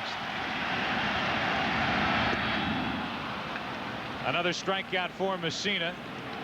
8 on the night. And Garciaparra now 2 out of 16.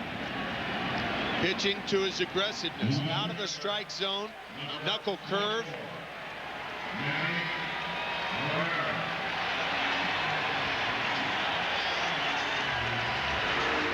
Now 2 out for Manny Ramirez.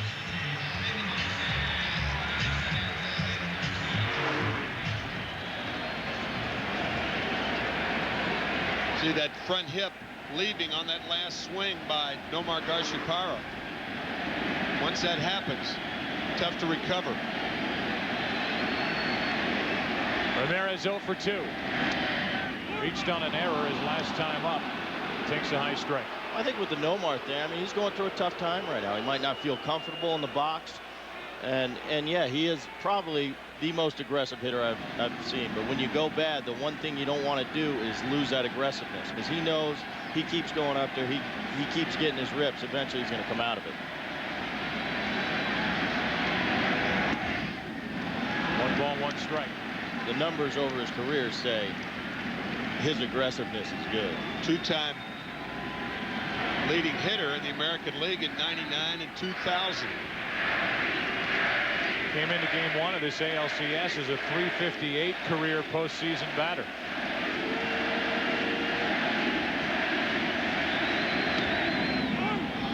Posada can't handle strike 2 as it squirts away. 1 ball, 2 strikes on Ramirez.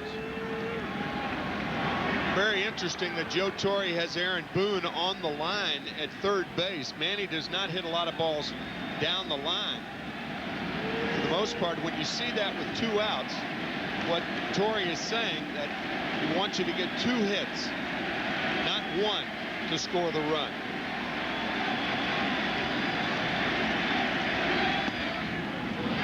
Two and 2.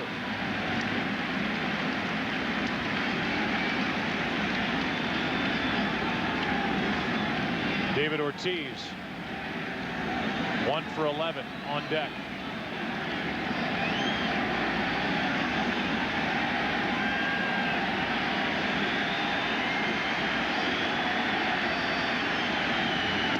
Got him on the outside corner. 9 strikeouts on the night for Mussina, and that sends this game 4 into the 7th inning.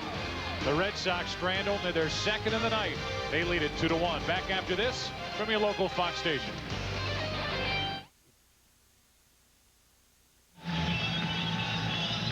Seventh inning now, and David DeLucci, the number 9 hitter for the Yankees, is first up. DeLucci's been on base twice. He's stolen a base. He's singled. He's scored a run.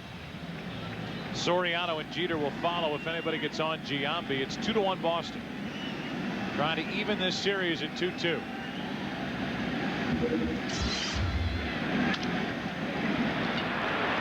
Todd Walker, 1 out. Leadoff man is gone, and we check in with Chris Myers. Joe, we talked about security. Tom Ridge, director of Homeland Security here, not for those purposes, in the area looking at colleges for his daughter, a self-proclaimed Philly and Pirate fan. But he said he watched Saturday's game, and he thought the 4th inning incident and the bullpen incident very regrettable. Said baseball doesn't need that. But he did say that Don Zimmer's tearful apology the next day he thought was a very important thing for all involved. He said it's nice to see people be accountable when they need to be. Thanks, Chris. With 1 out, nobody on, Soriano steps to the plate. Been on base twice with a hit and a walk. And a little pop-up off the hands. Garciaparra out to get it. 2 out.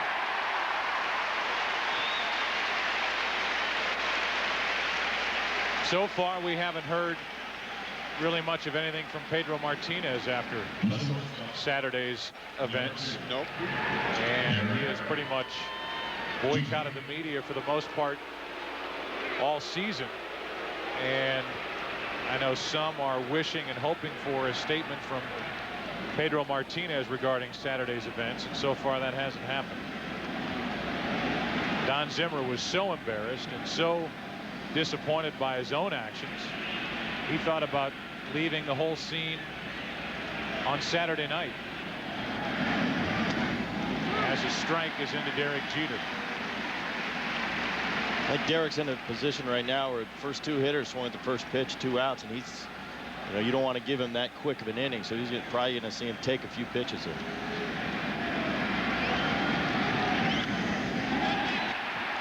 A little pop-up. Miller, Mirabelli, and it's Bill Miller who comes in basket style to end the inning. A quick and easy 4-pitch top of the 7th inning against DeLucci, Soriano, and Jeter. Time to stretch here in Game 4. Red Sox still lead by 1. In what was, I think, a necessary and a classy move by the Boston Red Sox organization, and Tim Wakefield in particular, he recorded this, I guess you could call it, public service announcement that was played before the game here at Fenway Park. On behalf of the players on your Boston Red Sox, we ask you to show your enthusiasm, support, and good sportsmanship throughout the game tonight, and also to respect the visiting team and its fans. We want to focus on good baseball and on these games that we are all looking forward to. And now highlights from Tim Wakefield, who not only tried to get the crowd in the right move with those words, but he has his Red Sox in a good position, up 2-1 in the bottom of the 7th. A career high for postseason strikeouts in a game with 8. And he has been dazzling tonight for Boston, but just as good, really, has been Mussina, who's needed only 77 pitches to get through 6 innings. But he's allowed 2 home runs, 1 to Walker, 1 to Nixon, and he's on the short end of a 2-1 score. And I think the key to that is there has been 2 home runs, but they've both been solo shots. Keeps his team in the game. Ortiz first up, then Millar, then Nixon.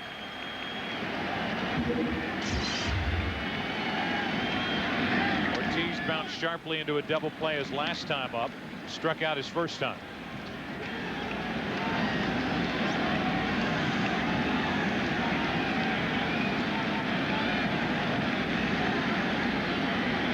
Homered off Mussina in Game 1. 0-2. So many ways that Mussina can go. Now to Ortiz, as Grady Little talks to Tim Wakefield. He also talked to Doug Mirabelli. I mean, he had a 4-pitch 7th inning, 3 up, 3 down. So I would suspect he'll be back out there in the 8th inning. And nobody warming up for the Red Sox in their bullpen. That's just wide, 1-2. And on the other side, the Yankees, should they grab a late lead, Mariano Rivera is available for 2 innings here tonight. Wouldn't have been last night, but with the rain and the rain out, he is set for 2 if the Yankees get that opportunity. 1-2 to Ortiz. Good pitch. Fastball ties him up. That's 10 strikeouts for Mussina. Our Sprint Virtual Manager question was, who was most responsible for Saturday's melee in the 4th inning? And the answer was Pedro Martinez. By your votes, 53%. By logging on to foxsports.com or using your PCS Vision phone from Sprint.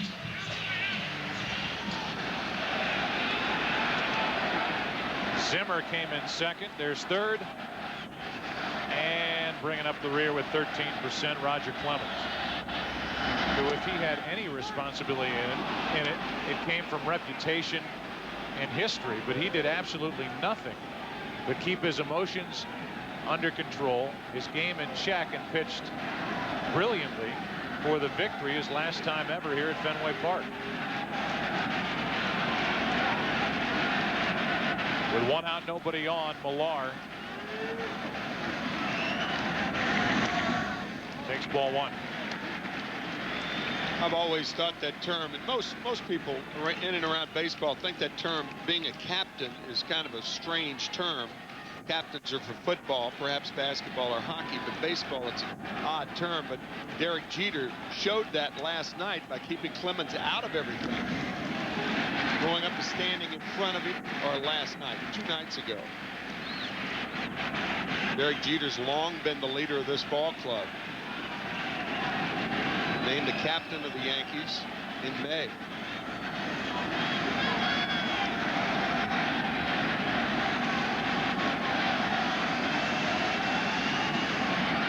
Here's a 2-1. 3-1. The time that was really thrust on Joe Torre. That designation by George Steinbrenner. Basically naming Derek Jeter the captain. Couldn't have picked a better guy. Here comes a 3-1 pitch with 1 out, nobody on. Millard took ball 4. Mussina wonders where that missed.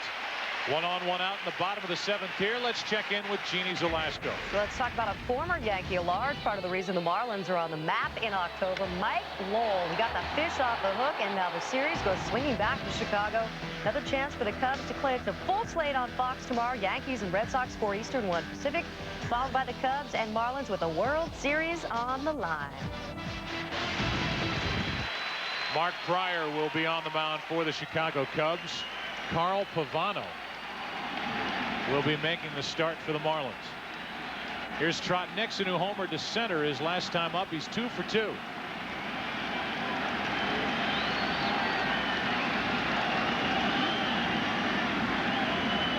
You can see Posada pointing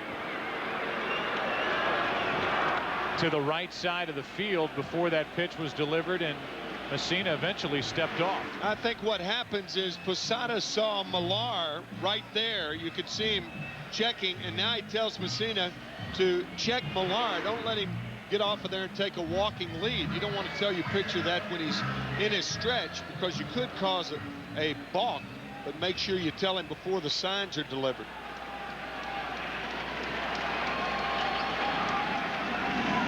Nixon 28 home runs during the regular season, 2 in the postseason, both here at Fenway.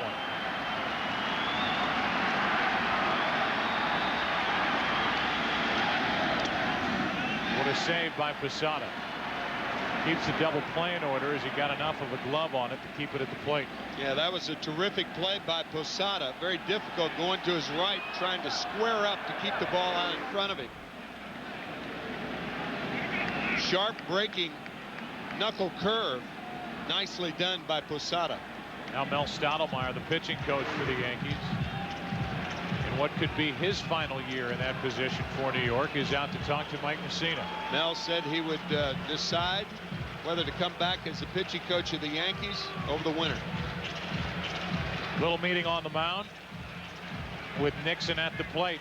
Best view of tonight's game is from up above the Hood Lightship. Hood Dairy will donate $300 to children's hospitals throughout New England for every home run, double play, and strikeout made by the Red Sox during the ALCS at Fenway Park. Tonight the Red Sox have hit 2 home runs. Wakefield has struck out 8. And the Red Sox have turned 1 double play as Felix Heredia, the left-hander, gets loose for New York. Red Sox hitters might go out and help carry Heredia into the game if the Yankees are willing to take Mussina out. A 1-0 on the outside corner. 1 ball, 1 strike. Thought Mussina caught a break there. That ball did not look like it was on the plate. May have been a splitter. Posada sitting away. Nope, I take that back. Little front corner action there. Sometimes a catcher will catch it off the plate, but it hits the front corner. 1-1.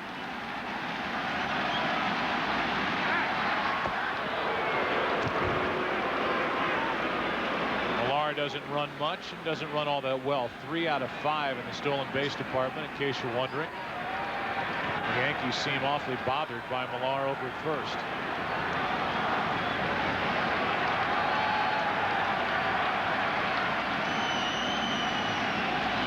Red Sox have not had much, if any, luck with the running game in this series.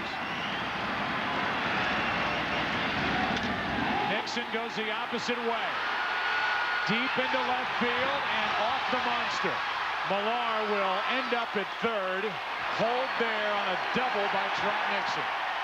That is a terrific play by Hideki Matsui, who deked Kevin Millar by making it appear that he was under the ball. Otherwise, Millar takes off and perhaps could score. Check him out right there. Now he turns around at the last minute, and that throw home holds Millar to third base. All Millar could do after the play was hang his head over at third base. Yeah, right. Because he knew he'd been had. This stops Millar right there. Now by the time he resumes speed, too late to score. Good play by Matsui. Ball almost left the park. It's a double, and they're going to walk Bill Miller with Mirabelli on deck.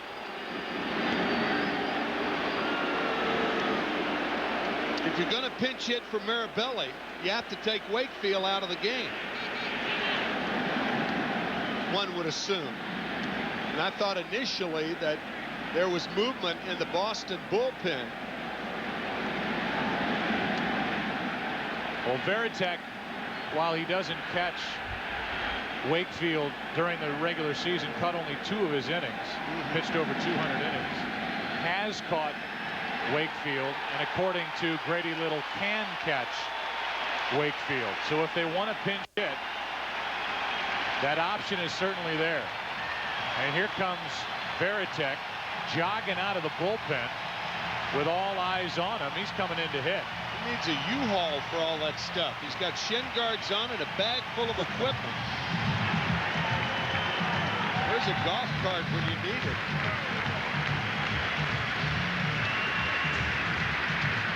So Veritek caught the attention of these fans. They're standing and applauding. And Mirabelli, it appears, will be lifted for a pinch hitter, and there is no action for the Red Sox out in their bullpen. But Mirabelli is not coming to the plate. They're waiting for Veritek, so Mirabelli is finished, going 1 for 2. What's amazing to me is if the Yankees don't have that meeting at the mound, does it give Veritek time to even get ready to hit? And a long way to go. Well, the reason that the Red Sox are in this situation was that play by Hideki Matsui. Yastrzemski, there was nobody better at playing the monster than Carl Yastrzemski. But Matsui has learned in a hurry. Watch him go back and appear. He squares up. He appears. He even looks at second base.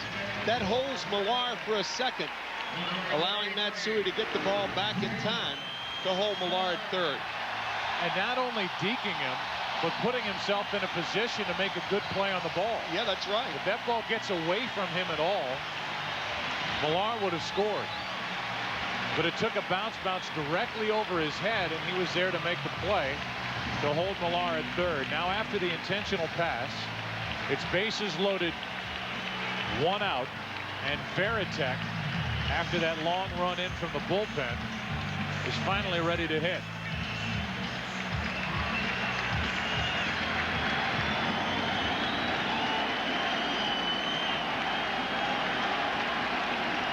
Call a pinch hitter in from the bullpen. Yeah. Bases loaded, 1 out from the stretch.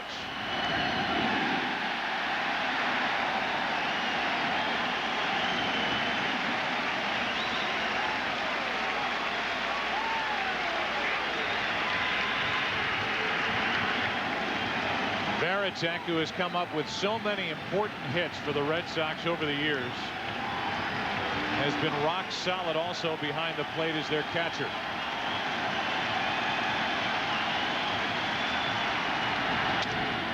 To the left side. Out at second. Safe, and a run scores. It's 3-1.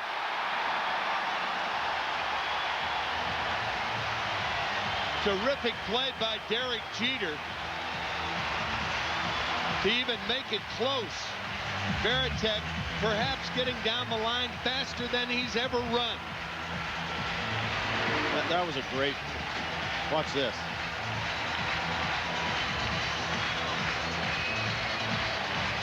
Ooh, very close. Very close. And with that, Joe Torre is going to make a pitching change. The lefty Heredia coming in. Another look at the play at first. Called safe.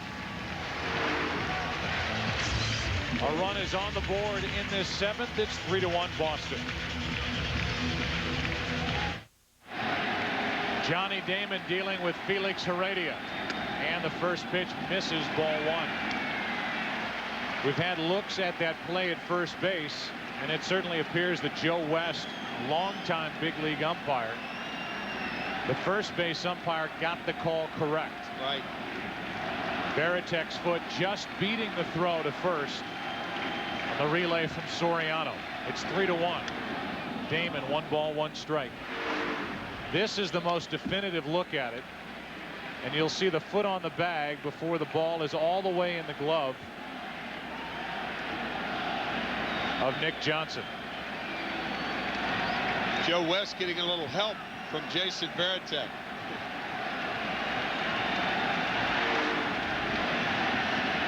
Runners at the corners, 2 out. A 1-1 to Damon. Strike 2. For those of you just joining us, this is game 4. Red Sox down 2-1, but up 3-1 in the 7th inning. Brilliant pitching tonight from both starters, Wakefield and Mussina. Mussina's given up a couple of home runs and 1 run here in the 7th, thanks to a double and a walk, then an intentional pass, and an RBI force out hit by Varitek. Now the 1-2.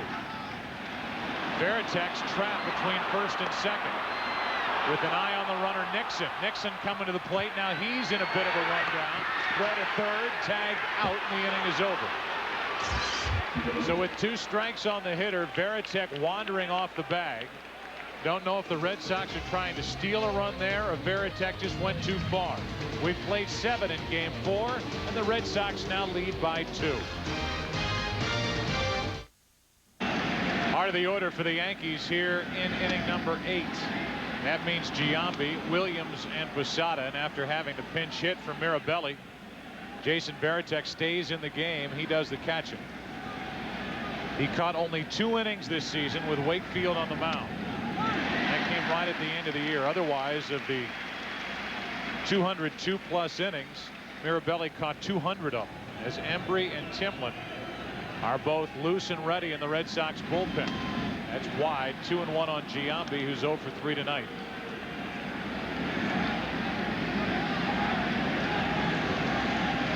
Giambi hit into tough luck in the first inning, lining into a double play with 2 on and nobody out. 3-1. That was a superb play by Jorge Posada to keep this game a 2-run game. And a little strange that that particular type of play would have been pulled off with Johnny Damon, the batter, a guy who has enough speed to get an infield hit in that situation to score a run.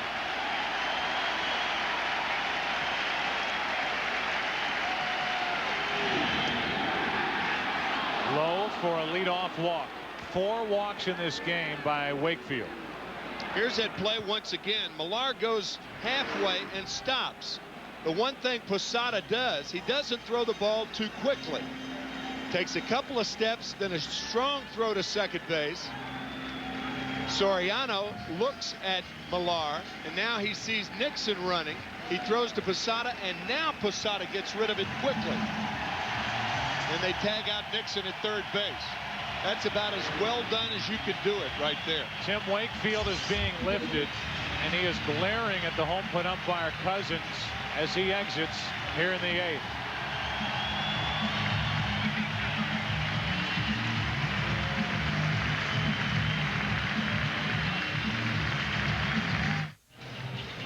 Mike Timlin is into the action here in the 8th inning after a leadoff walk to Giambi. And Timlin this postseason has been perfect for the Boston Red Sox out of their bullpen.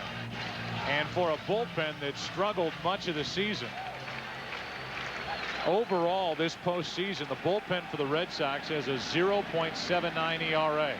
Wakefield was furious when he saw Grady Little come out of the dugout to pull him, either with the decision to take him out or with a home plate umpire, Darrell Cousins, on what was a close 3-2 pitch. It was called ball 4. Giambi is on, and Bernie Williams is at the plate. 3-1 Boston in the 8th. And a shot into center field. Back is Damon on the run. 1 out. And Bernie Williams can't hit it much better than that.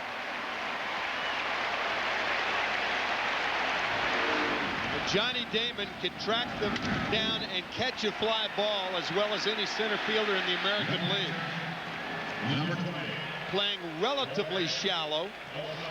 A nice play by Damon. Bernie Williams did not get the lift on that ball. Otherwise, this game's tied. Now Posada. So even with the switch hitters, and then Matsui and Johnson, Grady Little puts his faith in Timlin, the right-hander.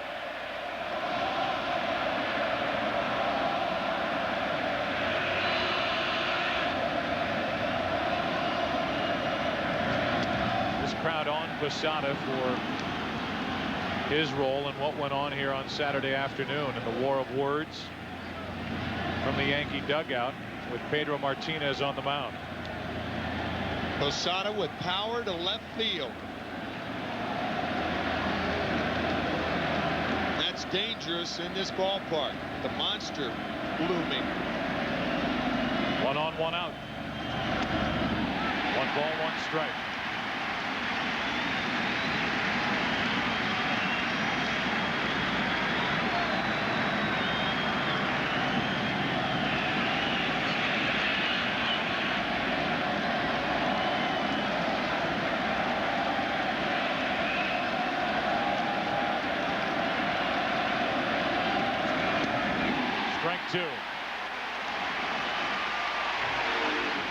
Wakefield with 7+ mesmerizing innings.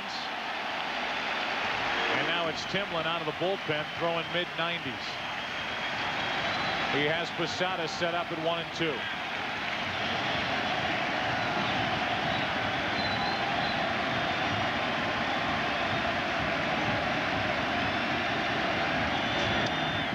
Off the hands.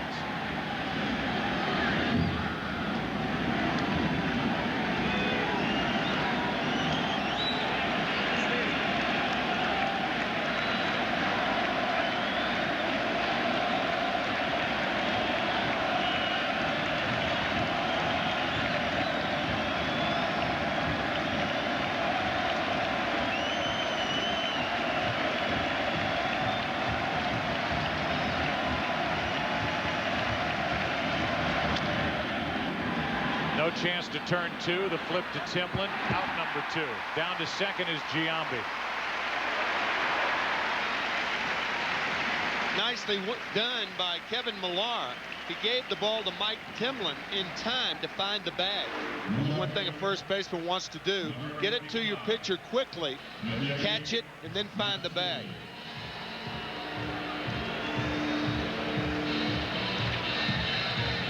They show up in mid-February in spring training to work on that play, and here in mid-October, Timlin and Millar get a chance to use it. Now with the left-handed hitting Matsui at the plate. Giambi's at second with 2 out. Timlin's a guy who's been in the World Series way back when Wakefield was starring for the Pittsburgh Pirates. 92 and 93. Timlin was pitching for Toronto.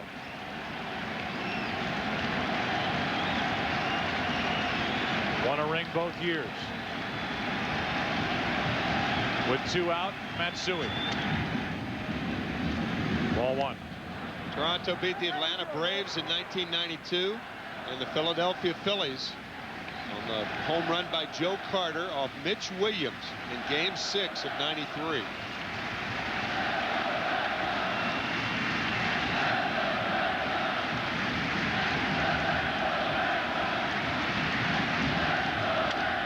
Opposite way into the corner, slicing. It is foul. And a bad break for the Yankees. That ball leaves our view down there. And it was called foul by Terry Kraft. Tailing into foul territory.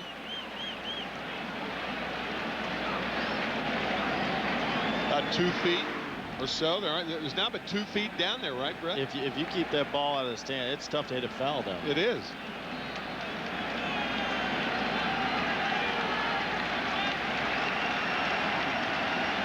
That area down left, there's no room down the right field line. 1 ball, 1 strike.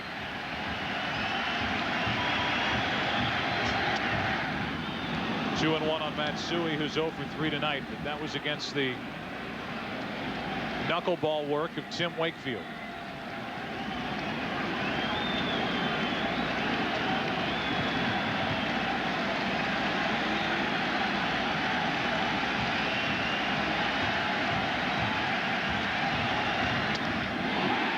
Two.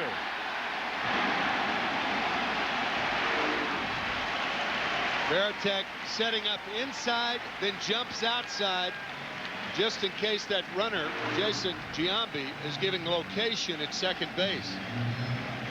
A lot of catchers will set up late, but Giambi will bounce back and forth. And the criticism of that is not giving your pitcher a firm target from the get-go. Bouncing around in itself is not conducive to a controlled pitcher. Veritek out to talk about this 2-2 pitch.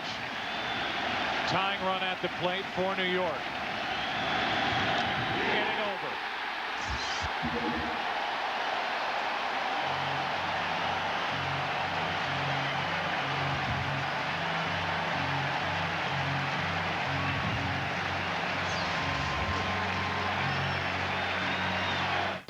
Proudly offering picture mail and PCS Vision picture phones. They just finished singing Sweet Caroline as that first pitch was brought home from Heredia to Johnny Damon here at Fenway. That's a strike, and it's 1-1. Again, trying to steal a run where the Red Sox in the bottom of the 7th. Posada played it perfectly, and Damon was left standing at the plate. Here he is to lead it off. Strike 2.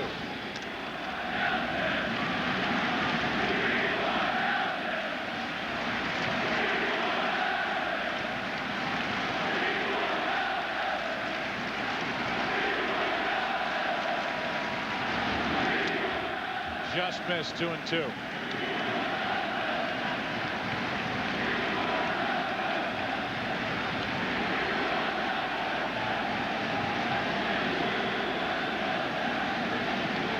Kind of an answer chant from what we heard at Yankee Stadium after game 2. We want Pedro.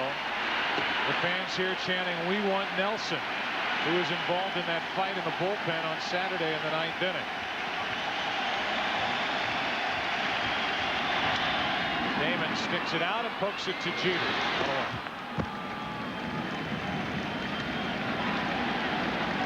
Let's check in with Chris Myers. Fans chanting, we want Nelson, meaning Jeff Nelson, who was involved in that altercation in the 9th inning. We went out earlier in the right field bullpen area to get a sense of the mood where the fans are very close, and I would call it controlled passion. They certainly are cheering Jeff Nelson, whose nickname is Nelly. They were calling him other names, of course. But it's worth pointing out, by the way, that there were no fan arrests inside Fenway on Saturday. That can't be said for players, at least at this point. Joe? Well, everybody waiting for tomorrow, with today being a holiday. No summonses issued yet, but people around here expect there to be, as Todd Walker is drilled by Heredia.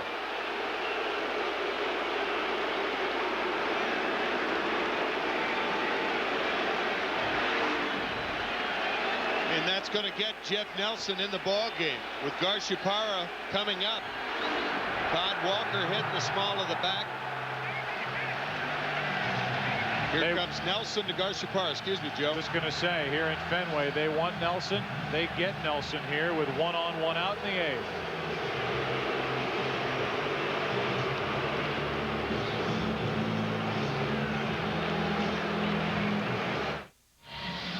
Up above the view of tonight's game from the Hood Lightship, Hood Dairy will donate $300 to children's hospitals throughout New England for every home run, double play, and strikeout made by the Red Sox in this ALCS at Fenway Park. Down below, this crowd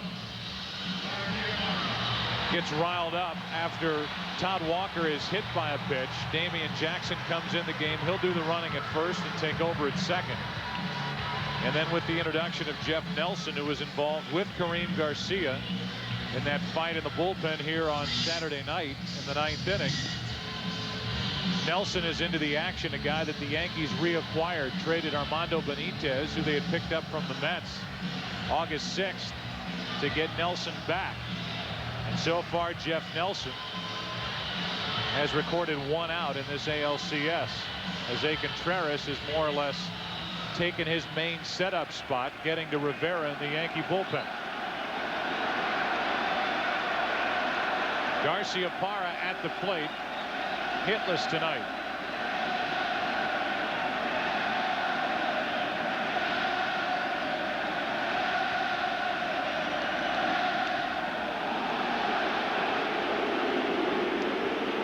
And now Grady Little, I mean, even before that pitch was caught, Grady Little was out of the dugout. He has seen Walker get hit, and he's going to say something about that pitch inside to Garciaparra. You know, I think he may be talking about making Jeff Nelson stop, because Nelson is almost in his motion to come home before he comes to a full stop. That's his style. Brett, as a teammate, you know that. I think you're right on with that. I don't think, you know, obviously in this position, you talk about getting hit, Jeff's not trying to hit anybody. He's trying to get these guys out. So I think, Timmy, you hit it right on the head, because Jeff has that a very subtle stop, and they're discussing that. Well, you see where it is. It's so high. We're discussing that. That's what we think it is. Yeah, right. And it's interesting. I don't understand this, though. Yeah, it's interesting to see that if that point is brought up, why 3 umpires have to get together to go tell Nelson if that's the case. Good point. Tim McClellan came in, Joe West came in, and you've also got a veteran, Darrell Cousins, the home plate umpire. Well, if Nelson, if that is the case, if Nelson comes to a stop around the shoulders, he has to do it every time. Yeah, this is no delayed balk would ever be called, but maybe it's something other than that. Evidently it is. And Joe Torre is going to go out and see what's going on. Yeah. Now they're looking at his belt. Remember, the Yankees and Joe Torre hassled Timlin the other day, and maybe in gamesmanship and giving one back to the Yankees, they're checking the belt of Jeff Nelson. I don't think I've ever seen that check. But so forget the stopping. Yeah, they're looking to see if he's cheating. Right. Now they check the glove, Tim McClellan.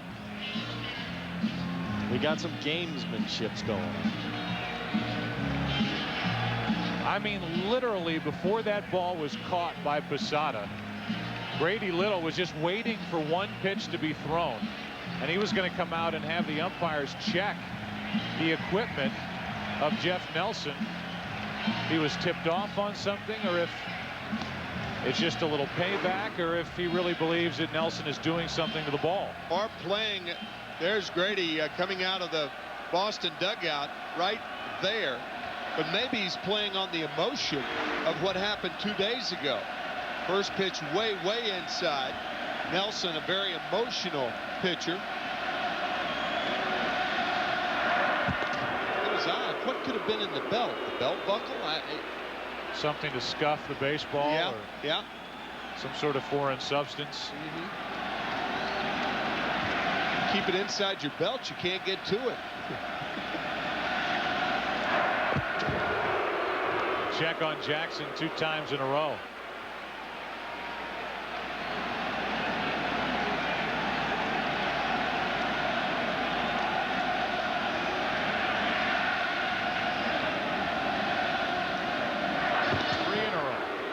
That was close to a balk. When you throw to first base, you have to step over, and that was a wheel move.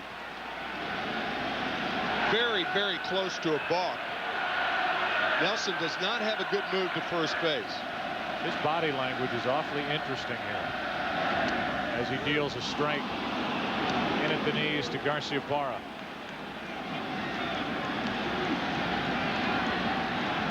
Runner at first, Jackson. Garciaparra struggling at the plate. He has had success against Nelson in the past.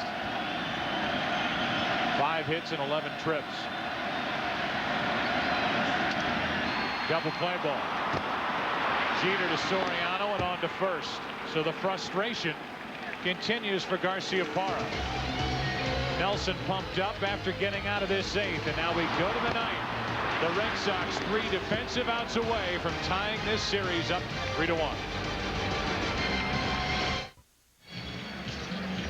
Jeff Nelson gets through the bottom of the 8th inning by getting Garciaparra to bounce into a double play.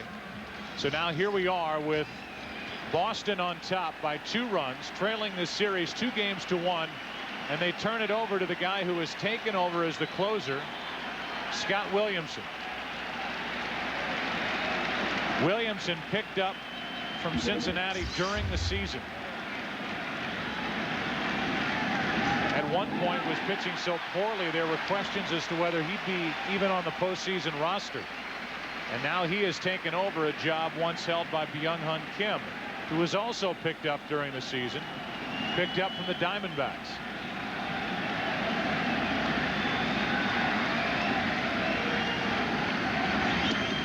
Down and in. Williamson got the save in game 1, a 5-2 victory for Boston. Saved it for Wakefield as the Red Sox make a bid and try to beat Mike Mussina for the 2nd time in this series. A guy they wanted and courted as a free agent before the Yankees signed him. 1-1 pitch. Just poured in over the inside corner, 1-2.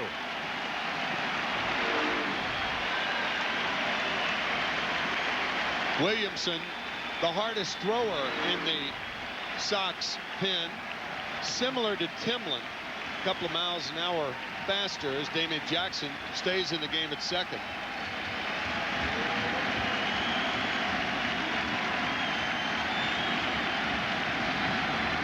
Nick Johnson on 1-2. The Red Sox 2 outs away from tying this series at 2.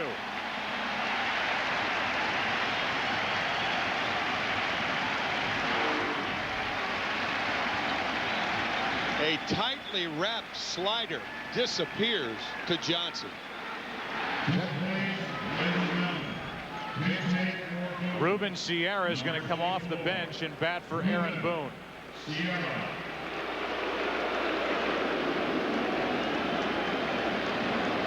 So Boone, who is hitless in this series, 0 for 9, 0 for 3 tonight, watches Sierra dig in. DeLucci on deck.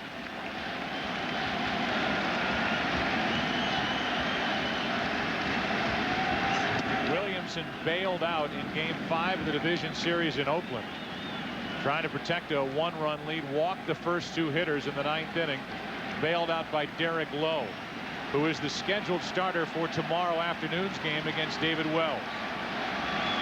Coming up next, your late local news, except for those of you on the West Coast. A 1-0 to Sierra.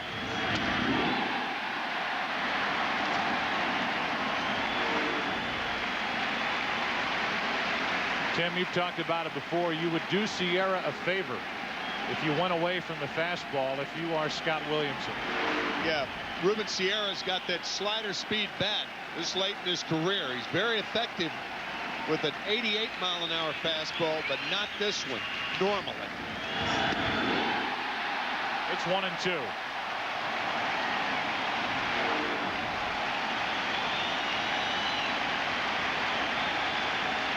Low fire to Sierra.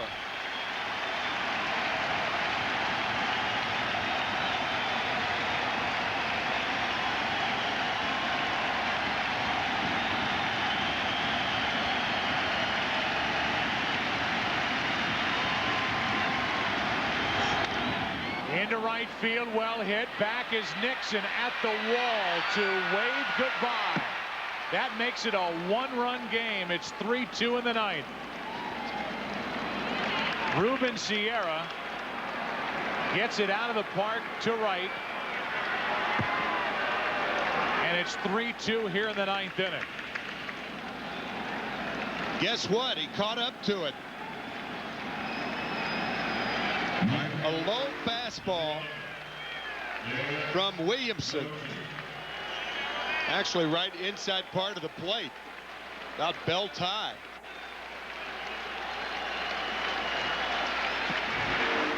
So Joe Torre pulled the right string by calling on Sierra. Now it's DeLucci. And the high fastball, he didn't go. Ball 1. So Sierra delivers in the pinch. And DeLucci is up with Soriano, who hit 38 home runs in the on-deck circle.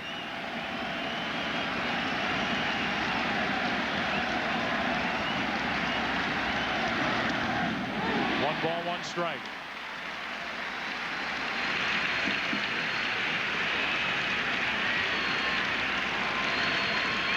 A little surprised Kevin Millar is that far off the line at first base. Now we have a one-run ball game. A lot of room between Millar and the line.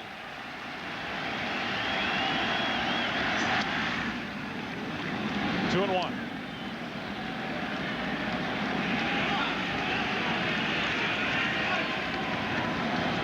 DeLucci, his first start, his first at bats of the postseason.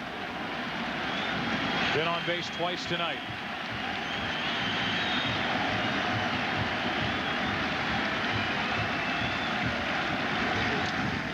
Two and two.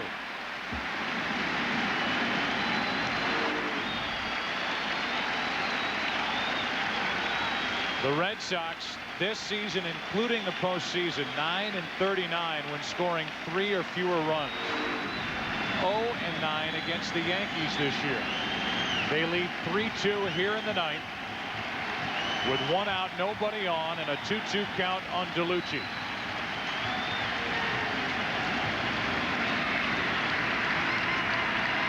From Wakefield to Timlin. Now Williamson.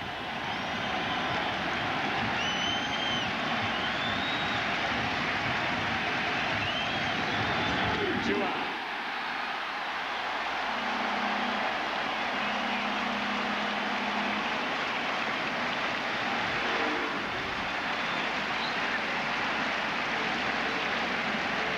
Has 2 sliders for the 2 strikeouts, and the home run that Sierra hit was on the inside fastball. I think early in Williamson's career, he used the split instead of that slider, and I don't know whether it's hurt his elbow or whatever, but he's gone strictly with the slider. I didn't see a split out of him at all this year. Williamson, the rookie of the year back in '99 with Cincinnati. With 2 out, nobody on. Soriano. Strike 1. His manager then was Jack McKeon, who's watching in Chicago prior to Game 6 tomorrow night here on Fox. The Marlins and the Cubs. Game 4 here, and the Red Sox trying to even the series. 1 strike away.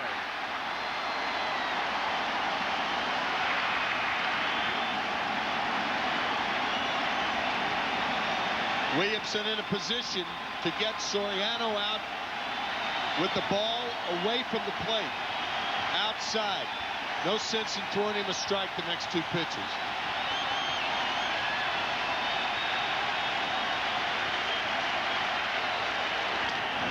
There's Veritek standing up, and it misses for ball 1 high.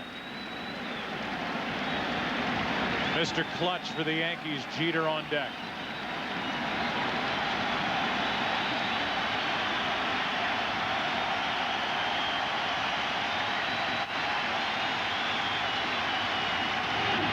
Red Sox win Game 4, and the series is tied 2-2.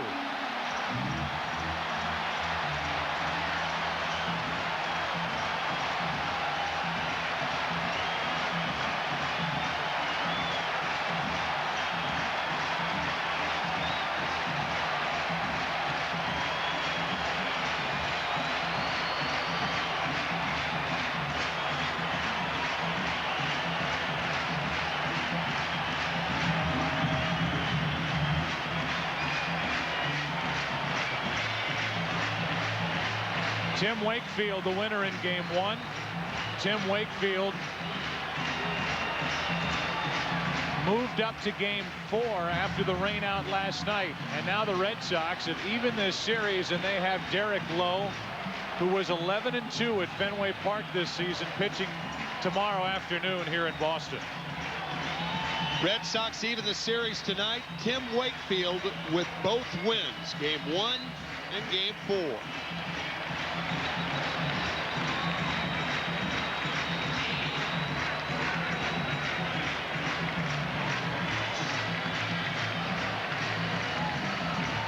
We will be back here tomorrow afternoon. A 4 o'clock start Eastern time here on Fox for game 5. Let's check in with Chris Myers.